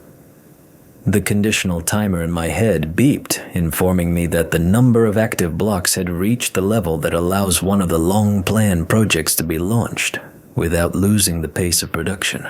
Having shifted the focus of attention to the activities of the younger ones, I allocated the required volume of blocks, and having modeled the goals and objectives of the operation, directed them to the study of the properties of the local hyperspace, that is, degenerate space, as the native inhabitants of this galaxy call it. A few moments later, clusters of replicator blocks separated from the 3 resource planets, assembled into base replicator ships. The Loki, too, was like this, only smaller, and dove into degenerate space. There were rumors on the local internet that it was inhabited, so it would be possible to check this information as well. It could well be that this space was once like this, or almost like this, ordinary space. This means that there could have been celestial bodies, or at least their fragments left somewhere. At least the probability of such an event, although it was only 15.3211%, was still significantly greater than 0. So having devoted my attention to important state affairs, I continued a leisurely conversation with Mollery, who had just calmed down and spoken his mind, while stealing one croissant from under Corone's nose. Oh, what a look that was met with, as if I had encroached on the most sacred thing in the galaxy. Lord Bal, it's a good thing I caught you. I was beginning to think that state affairs would not allow you to spare a little time. On the way back to our cabin, when Corone had resigned herself to the theft of one croissant, she had to repeat the order, but I think I got off cheap. Aldous Gage appeared towards us, walking down the corridor with a slightly sad expression on his face. It seemed that the conversations with the ambassadors, on which he had placed such hopes, did not bring him the expected result. And Londo, I suppose, did not talk to him at all, sitting in a strip club especially. Mr. Gage, I stopped next to him with a polite bow. Please forgive me. I did not expect that you would wish to talk to me today.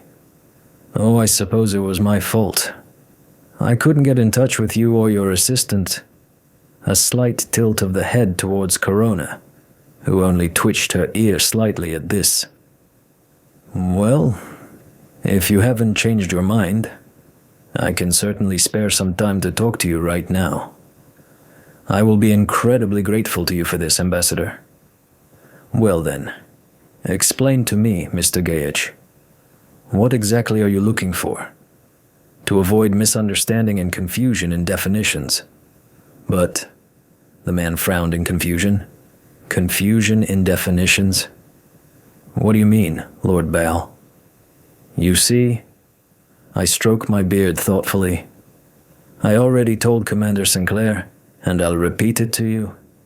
The object, or rather, the device that you call the Holy Grail is known among many civilizations that have reached a certain level of development. Device? Precisely a device, yes. I can't say that your Grail is that very device. The universe is large enough to take into account the probability of simple coincidences. I throw up my hands, saying that I have nothing to do with it. But one of these devices, created in my native galaxy, fits your description quite well. Ah. Aldous stared at me in shock, even freezing in the middle of the corridor. It seemed they somehow forgot to tell him that I was, strictly speaking, not just an ambassador, but a representative of an intergalactic state located in a huge space. A high-tech device, a machine that brings salvation to all young and not so young civilizations. I nod. It's just important to clarify. Salvation from what exactly and in what way? I don't understand. Let me explain. Many intelligent species go very far along the path of evolution in their development. Sometimes there are cases when civilizations do not have time to destroy themselves in this process, ultimately moving to a more, higher level of existence. The first species in my galaxy that moved to a new level called this process ascension. To put it very simply, this is a transition to another, energy informational form of existence when the physical shell is no longer required to support life. The point is that some ascended for a number of reasons begin to lead a parasitic lifestyle, creating big problems for less developed species. It is for this reason that the Grail was created, a device capable of ridding a separate area of the universe of creatures that many would call gods, but whose existence threatens the existence of others. In a sense, this will be the salvation of many, many species. Forgive me, Lord Baal, but now I can't help but ask, if... Aldous swallowed excitedly. If the Holy Grail really can be what you say, then our legends and traditions are lying. How should I know? Such a vast amount of time has passed since the legends even became legends, not to mention the times they tell about. Our Grail was like this. Yours may look completely different. Moreover, I sigh, since you have not found it on Earth, it may be in the hands of any of the advanced races of this galaxy, even the Vorlons, or it may be lying in the hands of no one in particular, on some planet, in a forgotten building of a forgotten race that once visited your planet on its way among the stars. Well, the man closed his eyes for a moment, running his hand over his face. Then all that's left for me to do is continue my search, I suppose. Your words stirred my soul, simultaneously planting hope in it, and at the same time, bringing confusion and doubt. As in any search for a legend, Mr. Gage. You are right, Lord Baal. We'll thank you again for your time. I hope that someday I will unravel this mystery. Everything is in your hands. Putting on an encouraging smile and bowing briefly to Aldous, I turn around and head towards the cabin door, which is a few meters away. No body, no case, Old wisdom. If there is no body, the work is just beginning. Harsh reality. For several days after the appearance of the high enlightened guest at the station, I was mainly busy sorting out the data received from the younger ones. As before, my probes continued to explore space and subspace, cataloging the star systems belonging to me and the civilizations discovered. The commander and other curious officers of the station were busy with their own problems, so no one terrorized me with additional questions, and once again it was possible to concentrate on the scientific part of my activities. Since the first batch of experimental telepaths, grown in the genetic laboratory, did not bring any particularly valuable information, the younger ones, in addition to accumulating resources and studying systems, were instructed to collect genetic material of intelligent species whenever possible. The chances that among the civilizations found there would be those with natural telepathic genes were not great, but sufficient to devote some effort to this. In addition, pure telepathic genes, untouched by modifications and genetic engineering, could be that very grain of information that I lacked to complete the picture. So, let it be as they say.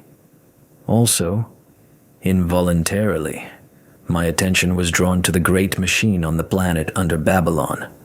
The living operator had been having acute health problems for a long time, so now many systems of this colossal unit were starting to malfunction. In general, I did not understand this aspect of the great machine at all. How is it possible to build such a colossal device, possessing such capabilities and such energy capacity, and at the same time leave such a great weakness? It is clear that the creators thus, most likely, cared about protecting the device from being captured by enemies, but in any case, most of the device's performance, judging by the readings of the younger ones, was aimed at trying to fix the organic control element, which had failed, apparently, due to banal age. Isn't that a reason to slightly lower the degree of caution in research? I don't think that against the background of its own problems it will notice possible small signals appearing due to the activity of the younger ones, who have long been rummaging among the communications on the planet. Until I had the practical opportunity, figuratively speaking, to disassemble the great machine screw by screw to find out how it works, I had to use indirect research methods. And practically everything was of interest there, starting with the colossal thermonuclear reactors, which, although striking only in size, not representing anything fundamentally new, still commanded respect even from the point of view of replicators. And ending with the machine itself, the full range of capabilities of which was in principle unavailable to the same replicators. And this caused some kind of mental itch throughout the body. During this time, the younger ones managed to crawl all over the planet's surface, map the corridors of the complex, even mark key nodes and draw conclusions about their purpose. Although sadly, this did not give the slightest idea about the principles of the device's operation. Even in the vast database of the great machine, constantly updated in real time, there's no information about the design itself. The sensors simply did not look inside, and the creators clearly did not intend to put full performance characteristics and drawings into their brainchild. Although, there remained a possibility that not all available information was available with such a clumsy method. After all, the younger ones still could not find a way to bypass the telepathic control interface. A separate mystery was the Zathras, the very race of humanoids that I had taken for the inhabitants of the planet. Now, Having a slightly more complete picture of what was happening, I concluded that the first opinion was somewhat erroneous. Firstly, despite their Neanderthal appearance, these creatures were quite smart. At least, smart enough to service the machine's mechanisms and do minor repairs.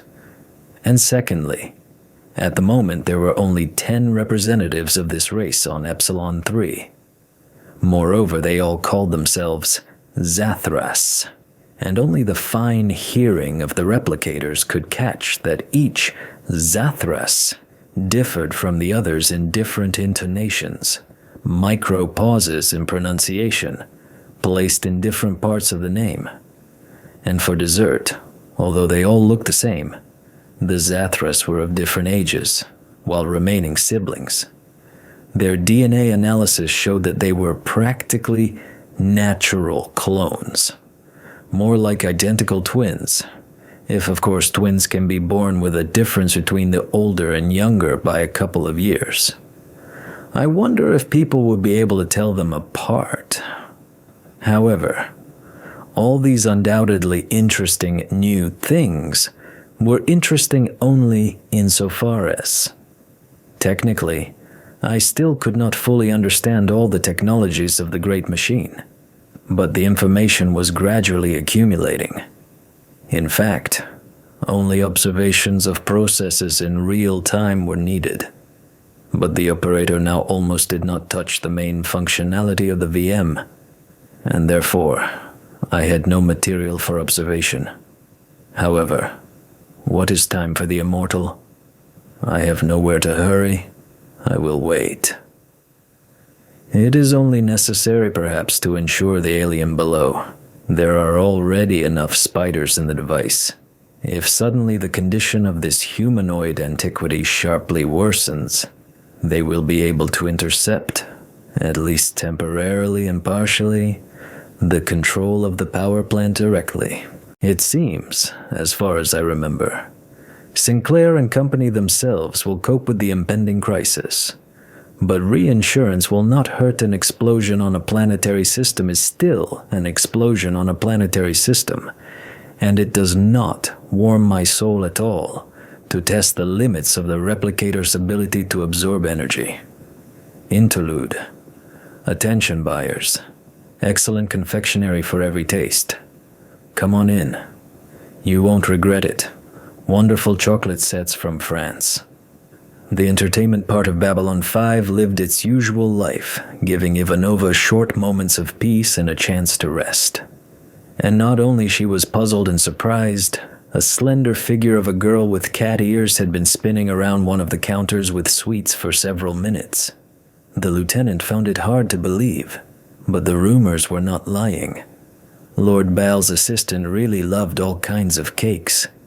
At least, there's no other way to explain that Lillidan, as Lord Baal himself called her, had already visited almost all the stalls and shops of the market part, where they sold sweets, both local and imported. Ivanova listening, the woman sighed and brought the beeping communicator to her mouth, gesturing to the cafe waiter to ask for the bill. Lieutenant, a Minbari ship is approaching. I'm already on my way. Having paid and nodded greeting to Talia Winters, who had sat down nearby, Ivanova drank the last of her nearly cold coffee and rose from the table, suppressing a heavy and almost doomed sigh. The arrival of a delegation of the warrior caste, carrying the body of their leader, was already sitting in the liver of all the officers of the station. It was impossible to refuse, and letting the Minbari onto Babylon 5 meant signing up for such a pain in the ass that, Hey! Hey! Stop! Hold her! She's a thief! Came the indignant voice of one of the merchants. The next moment the woman frowned, quickly running her gaze over the surrounding people. Through the crowd of station dwellers, a small, dirty girl was making her way, tightly clutching something small in her hands, obviously just stolen from that merchant's counter. Something made Ivanova immediately pay attention to this girl. Something, figuratively speaking, scratched her consciousness when looking at her. Out of the corner of her eye, the lieutenant noticed that Talia had also jumped up from her chair, her gaze fixed on the thief. But before the women had even taken a few steps, the girl screamed, clutching her head in her hands, and fell to the floor like a broken doll, losing consciousness. "Dr. Franklin here?" The telepath ran up, kneeling down next to the fallen girl. "Do you know her?" "No, Lieutenant, but I know what's wrong with her. She's in mental shock. She's telepathic. Everything is normal, except for the encephalogram." Franklin looks thoughtfully at the monitor, running the scanner over the girl lying on the bed. "What happened to her?" "There was a brain surge," Talia Winter, standing nearby, answered. "She's a telepath. Very powerful but completely untrained." "What is a splash?" Ivanova asked tensely. "When you are born with the gift of telepathy, you learn to block other people's thoughts quite early. Otherwise they deafen you. But sometimes," the woman sighed, "the gift does not manifest itself immediately, but during puberty." "It's about the same." The medic turned his gaze to the patient, frowning slightly, as if a deaf person suddenly heard the sound of a rocket engine. "Exactly. She didn't understand what was happening to her and was simply trying to escape from the pursuing voices. So the Corps doesn't know about her yet. Ivanova's tender friendship with the Corps, known only to a narrow circle of her close friends, and even then to most, only after the recent arrival of an inspector from the Ministry of Defense with his pet telepath, left no other option for the woman's reaction to what was happening. We'll check her heredity. Maybe we can find out who she is. And send it to Earth, into the hands of the Corps. It won't work," Ivanova interrupted Talia sharply. "She committed theft. And until the investigation is over, she will remain on the Babylon. If she could snatch even one person from the clutches of the Psi Corps, it would be possible to say that the day had not been lived in vain. This act of protest was a small but important attempt for Susan to at least slightly ease the memory of her mother who had died because of telepaths. But as the senior officer of the station, I will decide." Susan stubbornly stuck to her guns. The woman had absolutely no pleasant memories associated with government telepaths and their methods of work. "Excuse me," Franklin interjected, "but she's still my patient, and until she regains consciousness, and I admit that the girl is healthy, it's up to me to decide." "Mr. Franklin, Psi Corps, quiet!" Ivanova shouted. "She is coming to her senses." "We'll discuss it later." Franklin jumped up to the patient, keeping an eye on the scanner readings out of the corner of his eye. "How are you feeling?" The girl stirred, slowly opening her eyes. The next moment, only seeing people nearby, she grabbed her head and screamed, pressing herself into the pillow. Literally pushing the doctor away, Talia rushed to the patient, tightly squeezing her hands in hers and with some tension on her face, staring intently at her. "Calm down, Alice. Calm down. Do as I say, and we'll block these voices. Try to relax. Imagine that there's a wall behind your eyes. Build it, brick by brick." "I can't." "You can. Try. The wall is rising. Soon all the voices around you will disappear. You will hear only what you want to. Yes, that's it. You did it, Alice." With each passing second, the girl calmed down, relaxing, and soon she went limp with relief, breathing heavily and warily, shifting her eyes between the adults present. "That's better." Alice smiled slightly, unclenching her clenched fists. "How did you know her name?" She can't control herself and transmits all her thoughts. Her name is Alice Belden. Her father came to the station looking for work. Computer. Data on Alice Belden. Ivanova approached the nearest terminal. So, here. She arrived on Babylon 2 years ago with her father. Both were born on Earth. She was 12 years old. Her mother died 6 years before that. That's it. No more information. My father died last year. An accident, Talia continued. Since then, the girl lived alone on the lower levels. Am I under arrest? A plaintive voice came from the couch. I needed to eat, and without money it's impossible. I won't survive. You don't need to worry about me, the girl turned to Ivanova. I know how to take care of myself. My mother died young, just like yours. Stop it. Susan recoiled, feeling a strange presence in her head. What's happened? Alice, the adult telepath leaned patiently toward her. You shouldn't read other people's thoughts without permission. But everything is so simple and clear. I'm sorry. I didn't mean to offend you. As I said, Talia turned to Ivanova. She needs to be trained. The sooner, the better. There's a charge against her. Let's solve this problem first. Lieutenant, she will not leave the station, Dr. Franklin, as long as I can prevent it.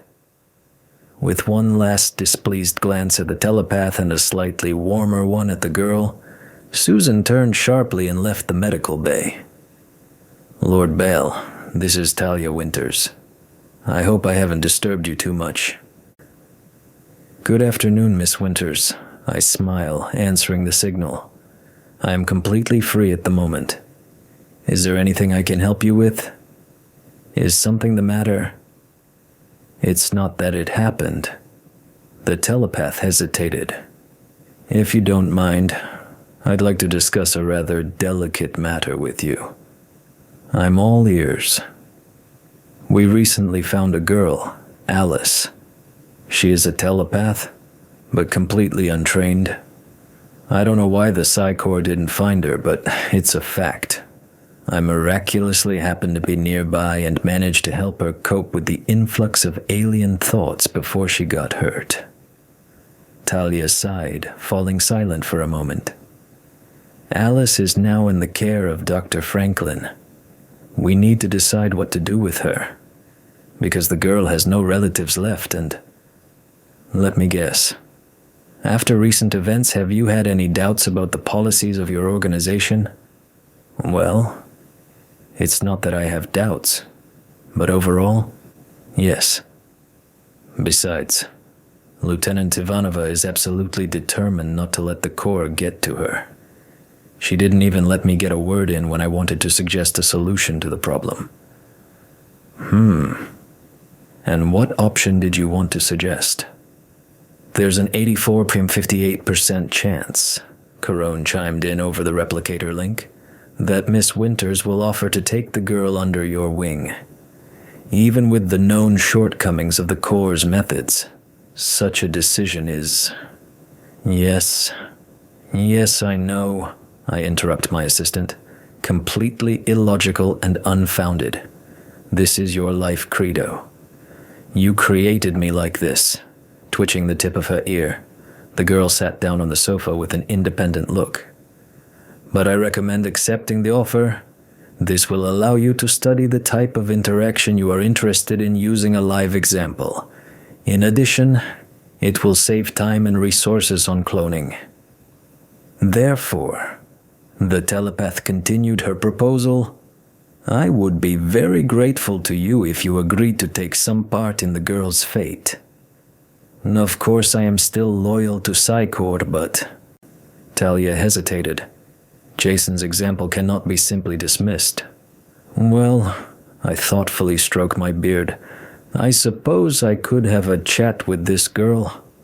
Of course, if she herself expresses such a desire. That's more than I could hope for. Miss Winters breathed a sigh of relief. I'll try to get my thoughts across to Lieutenant Ivanova, although something tells me that she herself will probably try to contact you." The telepath switched off, and I leaned back in my chair and thought, so where should I put this, Alice? No, from the point of view of simple human morality and compassion, 3 times ha, I understand all these worries and ritual dances of Ivanova and Talia opposite each other around the Psi Core. The methods of this office really do stink. On the other hand, an untrained and uncontrolled telepath in a society in which he is an exception, not a rule, is one big walking problem and a threat to the order and peace of that very society. But then again, a child telepath. In early childhood, when the Psi Corps usually takes children to themselves for training, she, as I understand it, was either not found or not looked for, since the gift awakened just now, on Babylon. And now, with an already formed consciousness and worldview, it will be much more difficult to teach her. So, if her abilities are strong enough, and it still won't work out to train the girl, the telepath will go for a divorce or for experiments. Both options are equally inhumane. No, inhumane and immoral, of course. But what's more important is that it will be a waste of resources. I can just hear Corone snorting at this conclusion in the style of, well, finally it hasn't even been a year. Perhaps I should agree to fulfill Miss Winter's request. It would both aid my research and provide an excellent pretext for a number of new experiments into the nature of replicators as such, and their coupling with organic elements. Indeed. Perhaps I should create a race of cat people. Ahem. This time you have surpassed yourself. Your logical chains have absolutely no logic. Yes, perhaps I went overboard with Corone's attachment to logic and rationality, as well as with her love of teasing me. However, this allows you to keep yourself in shape, and an outside perspective is always useful, even if it is the opinion of a pedantic android troll. While thinking about my sad fate, I simultaneously looked through the surveillance camera recordings. It was worth finding out more about the supposed ward. The girl was found quite quickly by known parameters, such as the presence in the frame of Talia Winters, Lieutenant Ivanova, and the telepathic girl, who clearly should have felt sick from the number of minds around her. It was easier than ever to find the necessary recording.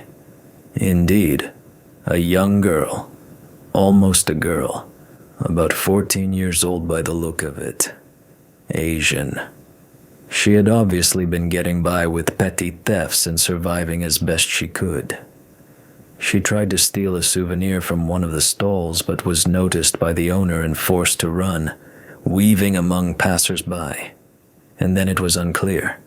Either the gift suddenly woke up, or fatigue, fear, and a surge of adrenaline combined. But Alice screamed, clutching her head, and fell to the floor, losing consciousness. Here's Talia Winters with Ivanova. Everything is as they said. Information from the Babylon 5 database also confirmed my conclusions. Her mother died in childhood, and her father, with whom she had come to the station to earn money, died in an accident last year. Until now, Alice had not appeared in the security service reports, and she had not gotten to Franklin either, which means she had successfully avoided the most dangerous adventures in communication with the most unprincipled inhabitants of the lower levels, although they would rather have simply used the girl and dumped her in the disposal unit. In short, an ordinary orphan, of which there are quite a few at the station. Luck, coincidence, and telepathic gift is a good combination. So I think I will support Lieutenant Ivanova's idea of providing shelter for the girl. If, of course, she expresses this idea. And that means it is worth starting some preparations. Still, an uninhabited laboratory planet, which doesn't even have a decent biosphere. The younger ones will quickly create an atmosphere, and practically anyone, is not the best place to live for a young, telepathic girl. And leaving her at the station, at least right away, is also not the best option. So, we will work in this direction. It seems Ivanov was in serious trouble.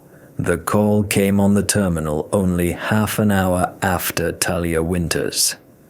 Apparently, she was supposed to go through the options of all the ambassadors of the elder races, so either she quickly eliminated Londo, Gakar, and Delen, or the lieutenant decided to start with me.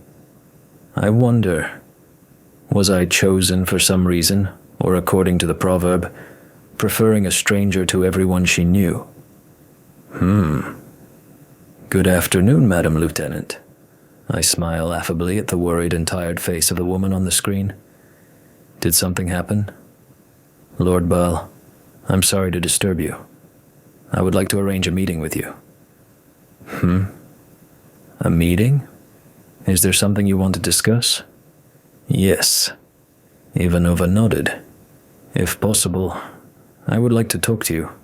In private, so to speak. I'm not busy at the moment, I shrug. So if it's that urgent, I'll be happy to give you some time. You will oblige me greatly, Lord Baal. In that case, I nod to Ivanova with a smile. I'll wait for you in my cabin. Thank you. I'll come right away. The lieutenant exhaled with some relief and saying goodbye with a short nod, interrupted the communication session. I wonder, why be so nervous? It even seems somehow unusual to me that the stronghold of the forces of light in the person of the Minbari in general, and Delen in particular, should be to the liking of both Ivanova and Alice. However, I suppose they will be here very soon, and everything will become clear. Lord Baal, Madam Lieutenant, I bow slightly to Ivanova, who is standing in front of the door.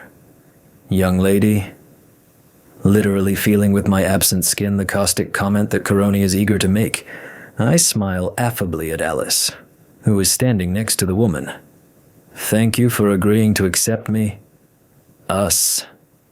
Nothing, Madam Lieutenant. I interrupt the guest with a gesture, inviting them to enter the cabin. Please, sit down. Allow me to introduce my assistant, Corone. The girl nodded briefly, slightly twitching her ears, but an experienced eye could notice in her movements a literally penetrating disdain for the, underdeveloped species. Although outwardly everything remained within the bounds of politeness and decency.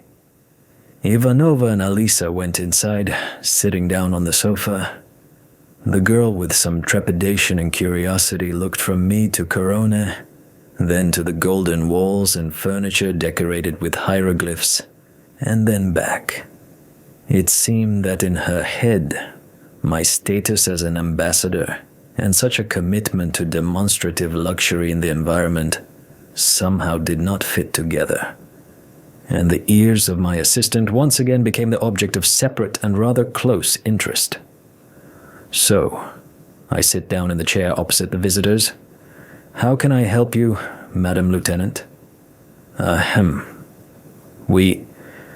name is Alice. Ivanova shook her head towards her companion. We found her in the Babylon trade sector when she was trying to steal something from one of the merchants. I had nothing to eat. The girl jumped up. Yes, Alice, I understand.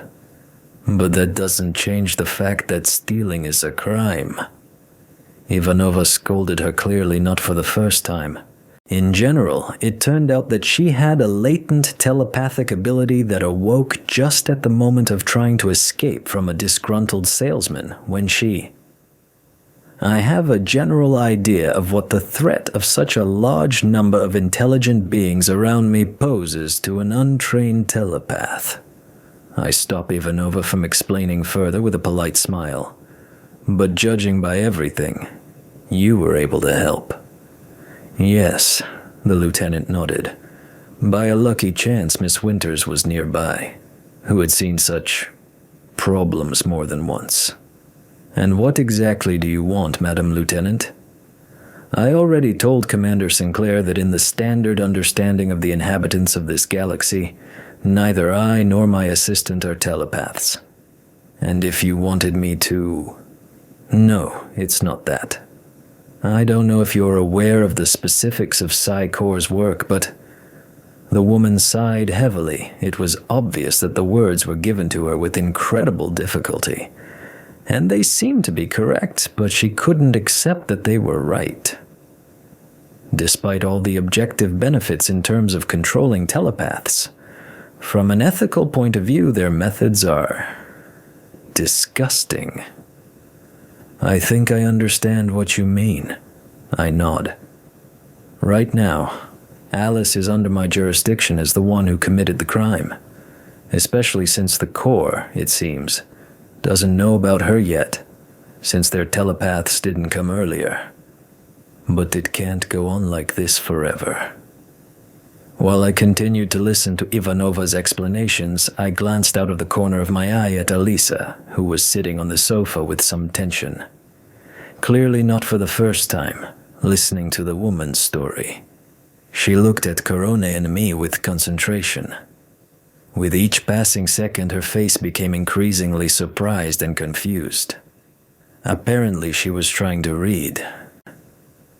"I understand that this is a rather unexpected demand, especially in light of the fact that you are new here, but I think I could look after Alice." I thoughtfully stroked my beard. "Of course, if the young lady herself wishes it." I smile openly at the girl, not looking away. I don't know if eye contact is important to the local telepaths, and it's unlikely that she would be able to see anything if even a telepath of Ironheart's level couldn't. But the openness is inviting. "Alice?" Ivanova turned to her charge. "Tell me, Ambassador."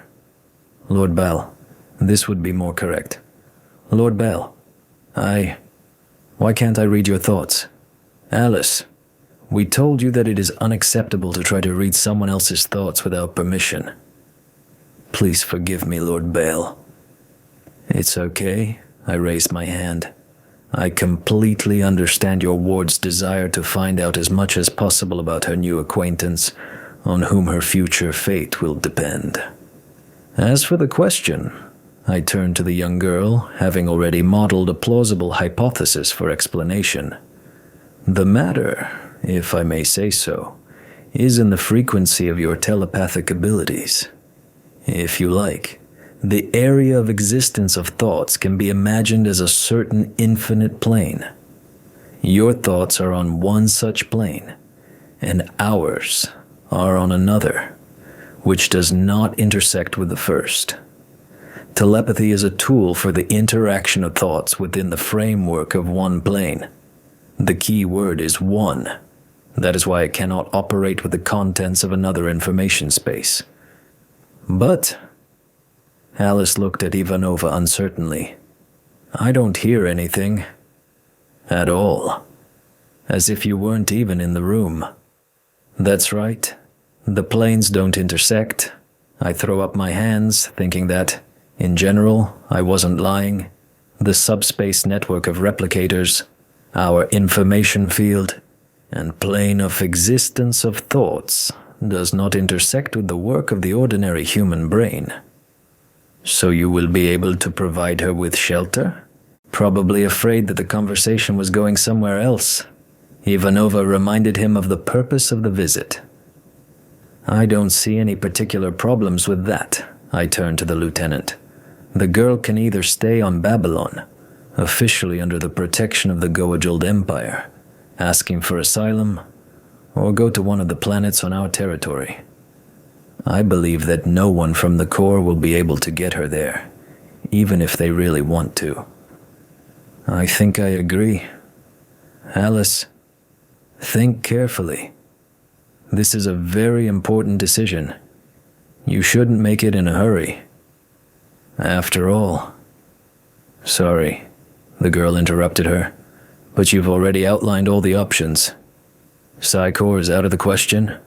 I wouldn't want to repeat the fate of Miss Winters' friend. Narns. They have such a cold and alien consciousness that... Alice shivered. What about Ambassador Delenn? I thought you liked her. Yes. Ambassador Delenn is kind. She really wanted to help, but... She was carefully closing her mind, hiding almost all of her thoughts. It looked like a block of blue ice surrounding her. I understand that you can't read other people's thoughts, but... The girl sighed. She's trying hard to hide something. From all of us.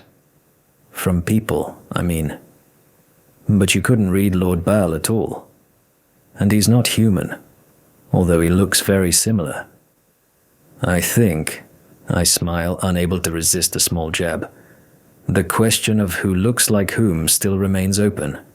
Yes, of course, Ambassador. In any case, Lieutenant Ivanova is right, Alice. Think about your decision. I've made up my mind. Yes, I can't read your mind, but at least you helped Miss Winters' friend. So you care. Well, if you've already decided everything... Lord Baal, the woman looked at me. Do you really agree to look after her? Of course, I smile. I suppose that for the time being, until I can prepare suitable conditions for your biological species to live on our territory, she can stay on the station. We'll draw up all the papers that the Empire is providing her with official shelter. I think it won't be a problem to find her a place to live. I think we can work something out with this. I'll forward the documents to you for signature when I talk to Commander Sinclair. I'll wait, I nod. What do you mean, your biological species? Alice frowned. Don't you live in an oxygen atmosphere? The girl looked around the cabin with an uncertain look. I can live in any atmosphere, I smile, or without an atmosphere at all. And the conditions are simple. The Empire traditionally prefers not to touch planets with an already formed biosphere. For our colonies, we use virgin worlds, bringing them to the form that is convenient for us. Don't worry. It is not that difficult to create an oxygen atmosphere of the Earth type on a planet, so the wait will not last long. Ah, what charming faces they have. I never get tired of it. What about my studies? Miss Winters said that... Yes, I suppose you'll need some basic telepathic skills to learn how to control your powers while you're on the station. The number of minds around you could be a problem. Maybe Talia can... I think I'll talk to her myself. After all, I did help Mr. Ironheart. Interlude. He's no good. Pfft, stomach contents. Naroon threw the folder with Dr. Franklin's report on the table in front of Sinclair in irritation. We have to find Branmer's body. If Garibaldi can't handle it, replace him with someone more competent. Mr. Garibaldi knows his job, the commander said, clinging to the remnants of calm. First, all the rooms were checked, and now they're checking the station's structure. If necessary, he will disassemble the entire Babylon screw by screw and put it back together. If Mr. Garibaldi fails, then my cruiser itself will dismantle your station. I don't like being threatened, Elite Naroon. I didn't threaten, Commander. Without saying goodbye, the Minbari gave the man an angry look and turning sharply walked out of the office. People are always nothing but trouble. What was the Grey Council thinking, stopping a victorious war at the very end? Literally a moment before their revenge was accomplished. A moment before the inevitable victory over the barbarians who had vilely killed Dukat. The station was restless again. From this point of view, Bester even respected the commander, with all his faith in himself, his strength, his organization. The experienced telepath was not sure that he could have endured the incidents constantly raining down on Babylon 5 for long without going crazy. First Ironheart, whom he had failed to catch, then the incomprehensible and, it seemed, slightly crazy Pilgrim, this Aldous Gage, and now the Minbari cruiser. Were they all covered in honey? Sighing, Bester rubbed his temples with his fingers. The mission was dragging on, and he still hadn't learned anything significant or important about the new ambassador. He'd already considered all the possible options, short of personally breaking into Baal's cabin and conducting a search. But that would be madness. And Bester didn't consider himself crazy. At least not yet. He needed to somehow achieve his goal without exposing himself. Somehow curious. In the distance, somewhere to the side of the commander's office, as he could tell, Bester, habitually scanning the station in passive mode, felt a bright fire of irritation and hatred, clearly belonging to a Minbari, and directed at... No, this was definitely some kind of crazy station. The Minbari cruiser that had flown to the Babylon had brought the body of a military leader for a solemn ceremony, and it had been stolen.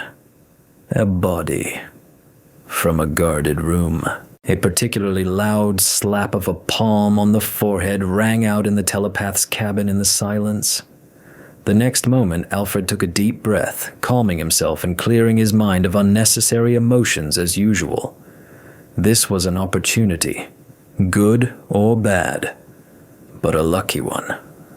And it was worth using the opportunity to his advantage, as he always did. Focusing on the Minbari mind moving away from Sinclair's office, Bester got to work. Alith Naroon, increasingly irritated after his conversation with Commander Sinclair, stood and waited for the elevator to be called. They had to come up with the idea of checking the contents of the Pakmar's stomachs. The mere fact that these scavengers lived on an international station full of diplomats sent the Minbari into a fit of rage. It wasn't enough to have shamefully capitulated in the war. It wasn't enough to have actively participated in building a station for the Earthlings, which in itself was an additional disgrace for the proud warrior caste. And then these. The gloves on Neroon's hands creaked softly as he clenched his fists. At the same time, no matter how unpleasant it was, the Minbari could not deny that Garibaldi was actually doing everything to fulfill his duties to the fullest extent. In the past hours, the security service had combed all possible places on the Babylon where the military leader's body could have ended up. And the community of carrion eaters was already an act of despair. The only unchecked areas were the senior officers' quarters, including the commander's, and the ambassador's private quarters. Entering the elevator that had finally arrived, Neroon crossed his arms over his chest, leaning against the wall. As much as he wanted it to be true, it was unlikely that Sinclair had been personally involved in the incident. Despite his hatred of humans in general and this particular man in particular, the Minbari had to admit that the commander had not strayed far from the warrior caste's sense of honor and martial valor. That left only the ambassador's quarters. The ambassadors. Ambassador Baal, or Lord Baal, as he prefers to be called. The Grey Council has ordered no drastic action against him, but it's definitely him.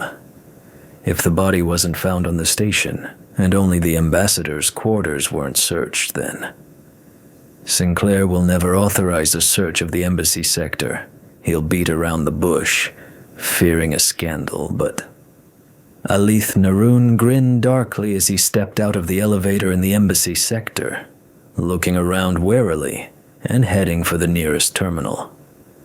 The hot blood of the warrior caste demanded action, and the careful intervention and subtle ray of attention of an experienced telepath went unnoticed. "Corona," the android heard through the subspace link. "Is it just me? Or has some suspicious Minbari been messing around at our cabin door for the last 20 minutes trying to break it down?" "That's right," Lillidan responded to the request. Why didn't you tell me anything? This is not a significant enough event to draw your attention to." For a split millisecond, it seemed that the conversation was over and the senior replicator was satisfied with the answer, but as usual, he behaved illogically. "Good. And what do you plan to do with him?" "Nothing. It's not a significant enough event for me to pay attention to it." The creator's persistence caused a slight hint of irritation in the android's digital personality. Are you in a pastry shop now?" Baal asked with noticeable suspicion. "Yes," the girl answered calmly, putting another chocolate croissant into her mouth. "I see," the interlocutor thought. "And still, it looks somehow stupid. Okay, I'll sort everything out now." It was easier than arguing with the embodiment of impracticality in the person of her boss. The man kicked the door in rage, making a soft hum. Damn it. The device worked as it should. The reprogrammed lock was convinced that Nerun had provided the appropriate keycard. Only the door didn't even think of opening again. The electronics happily beeped, informing about the opening. The green indicator lit up, but that was all. And it had been like this for almost half an hour. Surely this Ambassador Baal. Your persistence is worthy of respect.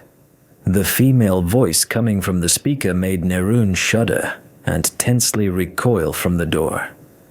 "I will make an appointment for you at 12 Dracel ship time.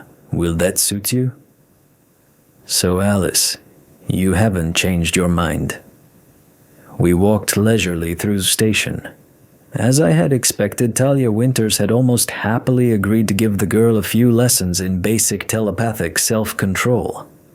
And now, while Ivanova had not yet provided me with official documents on the request granting of political asylum to a private individual, the young telepath and I leisurely strolled through Babylon, talking about everything and nothing. "Of course not," she snapped. "At least," the girl sighed, "not seeing your mind is better than feeling the alienness of an alien consciousness or realizing that they are deliberately closing themselves off from you, hiding something." I stroked my beard thoughtfully. "Are you talking about Ambassador Delenn? You mentioned, I recall, that she was hiding something." "Uh-huh. We went to see her before you." "Tell me, Lord Baal." Alice hesitated uncertainly. "Is something happening at the station? Something connected with the dead Minbari?" "Oh, how?"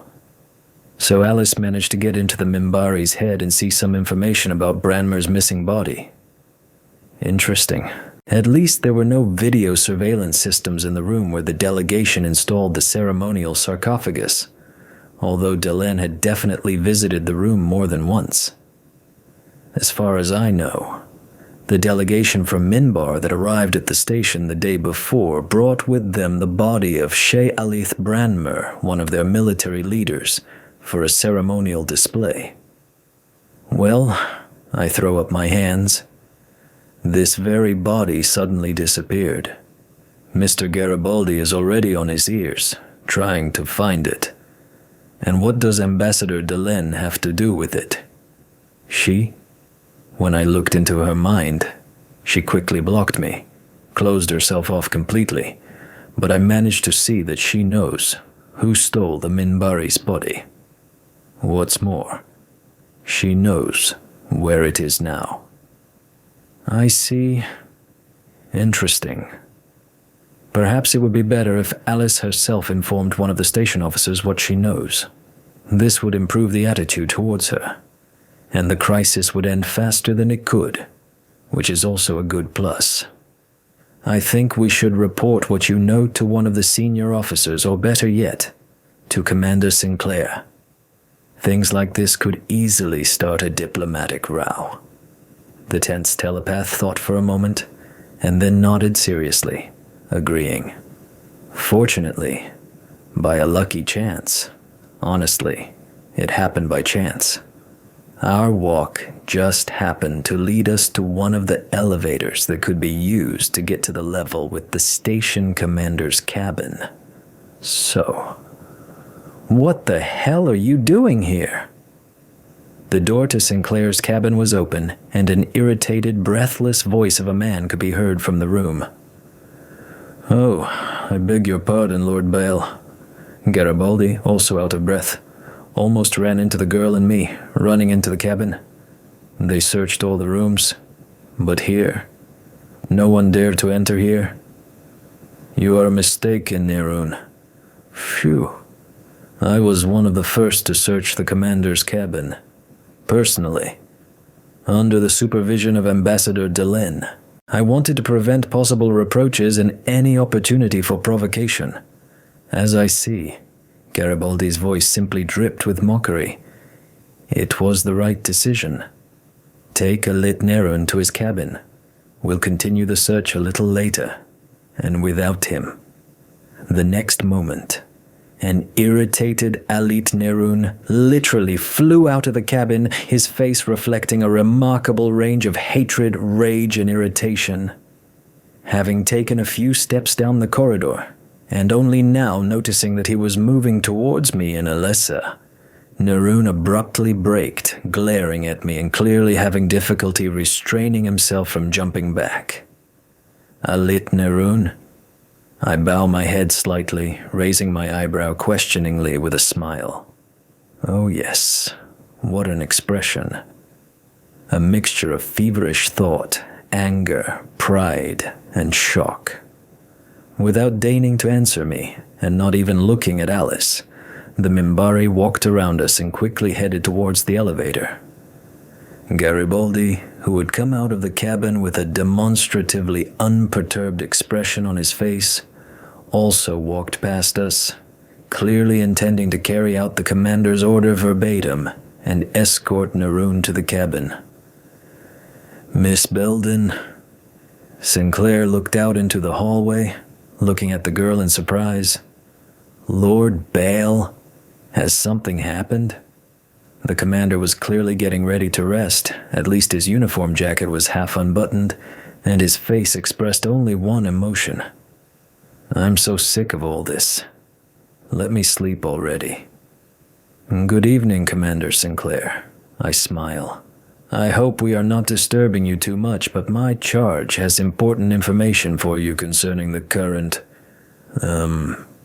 crisis. A ward? The man looked at the girl in surprise, who nodded in response. So Ivanova got her way. Ahem. You were talking about our problems. Do you know anything? Yes. Alice stepped forward, slightly timidly beginning her story. Surprisingly, it turned out that Delenn herself had something to do with the theft of Branmer's body.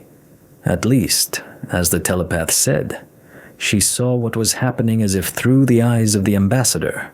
Although, of course, the main work was done by others. A group of Minbari citizens, dressed in white, clearly ceremonial clothes. Still, there is something in this situation. This is very important news, Miss Belden. Sinclair, digesting what he heard, looked at Alice with gratitude. Thank you for telling me everything. But I broke the law, didn't I? Well, when I got into the ambassador's head. In fact, the man smiled slyly, casting a quick glance at me and leaning towards the girl. You really did violate the ban on telepaths to conduct unauthorized scanning. But, Sinclair spread his hands, no one trained you, and the situation here is complicated, so I think there will be no problems with this. Thank you. Well, Miss Belden, Lord Bale. The commander looked towards his bed with a melancholy sigh, clearly out of reach now, and began to button his jacket, bringing his appearance into line with regulations. I beg your pardon, but in view of your news, perhaps I should urgently visit Ambassador Delenn. Interlude. I will do everything, Satai Delenn. The white-robed Minbari bowed respectfully, accepting a small, neat bundle from the woman's hands. I'm counting on you. Branmer's last will must... Ambassador? Sinclair's voice came from the entrance to the loading bay. Good. Delenn hesitated for exactly a moment, then pulled herself together. Evening. Commander Sinclair? Mr. Garibaldi? Sending something home? Unlike the ambassador, the Minbari in white froze in obvious tension, clutching a bundle in his hands and shifting his gaze between the speakers. Yes, personal belongings. May I? Sinclair asked pro forma, carefully taking the bundle and unwrapping it. A small, neat urn appeared from under the silky fabric, the kind the commander knew the Minbari used to store the ashes of their cremated compatriots. I think we have something to talk about. Looking closely at the Minbari, the commander carefully handed her the urn. The woman sighed slightly nervously as she accepted the item. Carefully handing it over to the white-clad Minbari, she bowed respectfully to him, or rather to the urn in his hands. Returning the bow, the Minbari wrapped the urn with ashes and cloth and walked with dignity toward the landing terminal. What a trick. You stole Branmer's body and cremated it in secret. Why? You don't know, I suppose, Delenn began after a few seconds of silence. But I belong to a religious caste. I had an obligation to Branmer. Like many, he became a reluctant hero. He had to become a military leader, the only way he could protect the Minbari. What obligations are we talking about? We were old friends. It was obvious that Delenn was having trouble speaking, but she continued to speak. He told me more than once that his funeral should be modest. He did not want to become a monument to war. Nirun. The woman turned away in excitement, looking around the room, and the Star Knights violated his last will. They began to display his body at ceremonies. I decided to fulfill Branmer's will myself. His ashes will be returned home and scattered in space near our world. Unfortunately, you and Mr. Garibaldi have jeopardized my plan. A threat hangs over us all. Garibaldi was indignant. Nirun and his followers are ready to start a new war because of this. I would explain everything to them. I would tell them about the mystery of transformation. Branmer must take his place among the gods. But now, Delenn, Nirun demands answers. Which you have. And what should I do? Hide the truth? This puts the entire station in a very difficult position. You are not the only one in a difficult situation, Commander. You see, the conflict between the religious caste and the warrior caste began when the order to lay down arms was given. If what happened to Shea Alith's body becomes known to everyone, the conflict will flare up with renewed vigor. Okay, Garibaldi raised his hand. One question. What about Nirun? I promised to tell him everything. Let's do it this way. This time, Delenn was silent a little longer, clearly trying to find the best solution. If you understand my position and duty, I will help you. Unfortunately, you are right. There is no other way than to tell him the truth. but I will present everything in my own way, as it should be." After thinking for just a moment and exchanging glances with Garibaldi, Sinclair nodded in agreement to the Minbari, who breathed a sigh of relief. "You had no right to even touch Shayalit's body. On his father's side, he belonged to the warrior caste." Alith Nerun was practically seething with anger, summoned by Ambassador Delenn for a talk.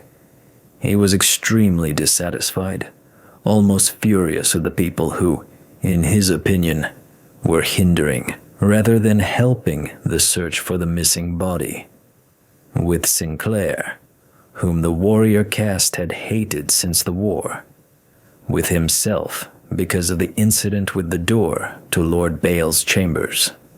And then Delenn, it turned out, had long known about the fate of Branmer's body.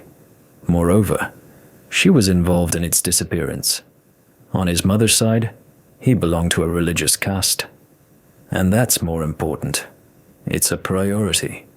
The Star Knights will never agree to this. I will lead them into battle myself. You will do nothing." From the abrupt change in the tone in which the Minbari spoke, Nerun fell silent, taking a step back.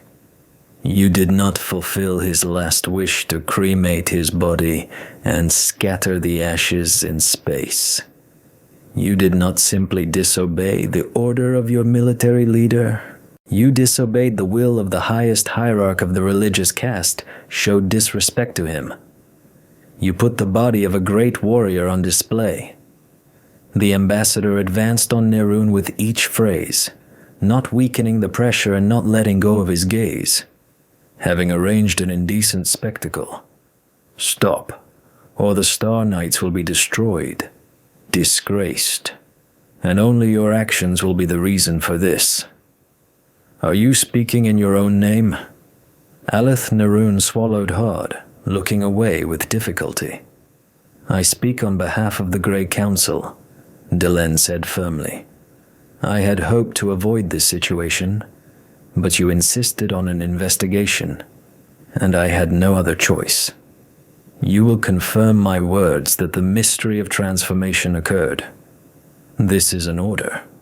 Nerun wanted to object, but the Minbari again cut him off, not even letting him open his mouth.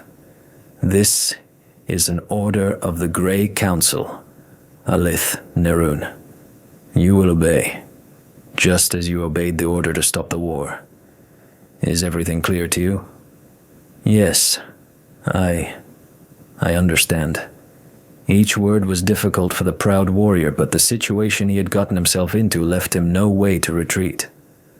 "I understand, Satai Delenn. What else should I do?" "You must apologize to Commander Sinclair, in person, in private. Your behavior was unacceptable. And I," Delenn calmly walked back to the table, "will ensure that the Star Knights are not punished for their desecration of the Shey Alith's body." "I obey, Satai Delenn." Nerun bowed briefly but respectfully to the woman, thanking all the gods that she had not learned of the attempt to break into the Goa'uld ambassador's chambers. Otherwise, he feared that the punishment would have been much more serious than a private apology to a former enemy.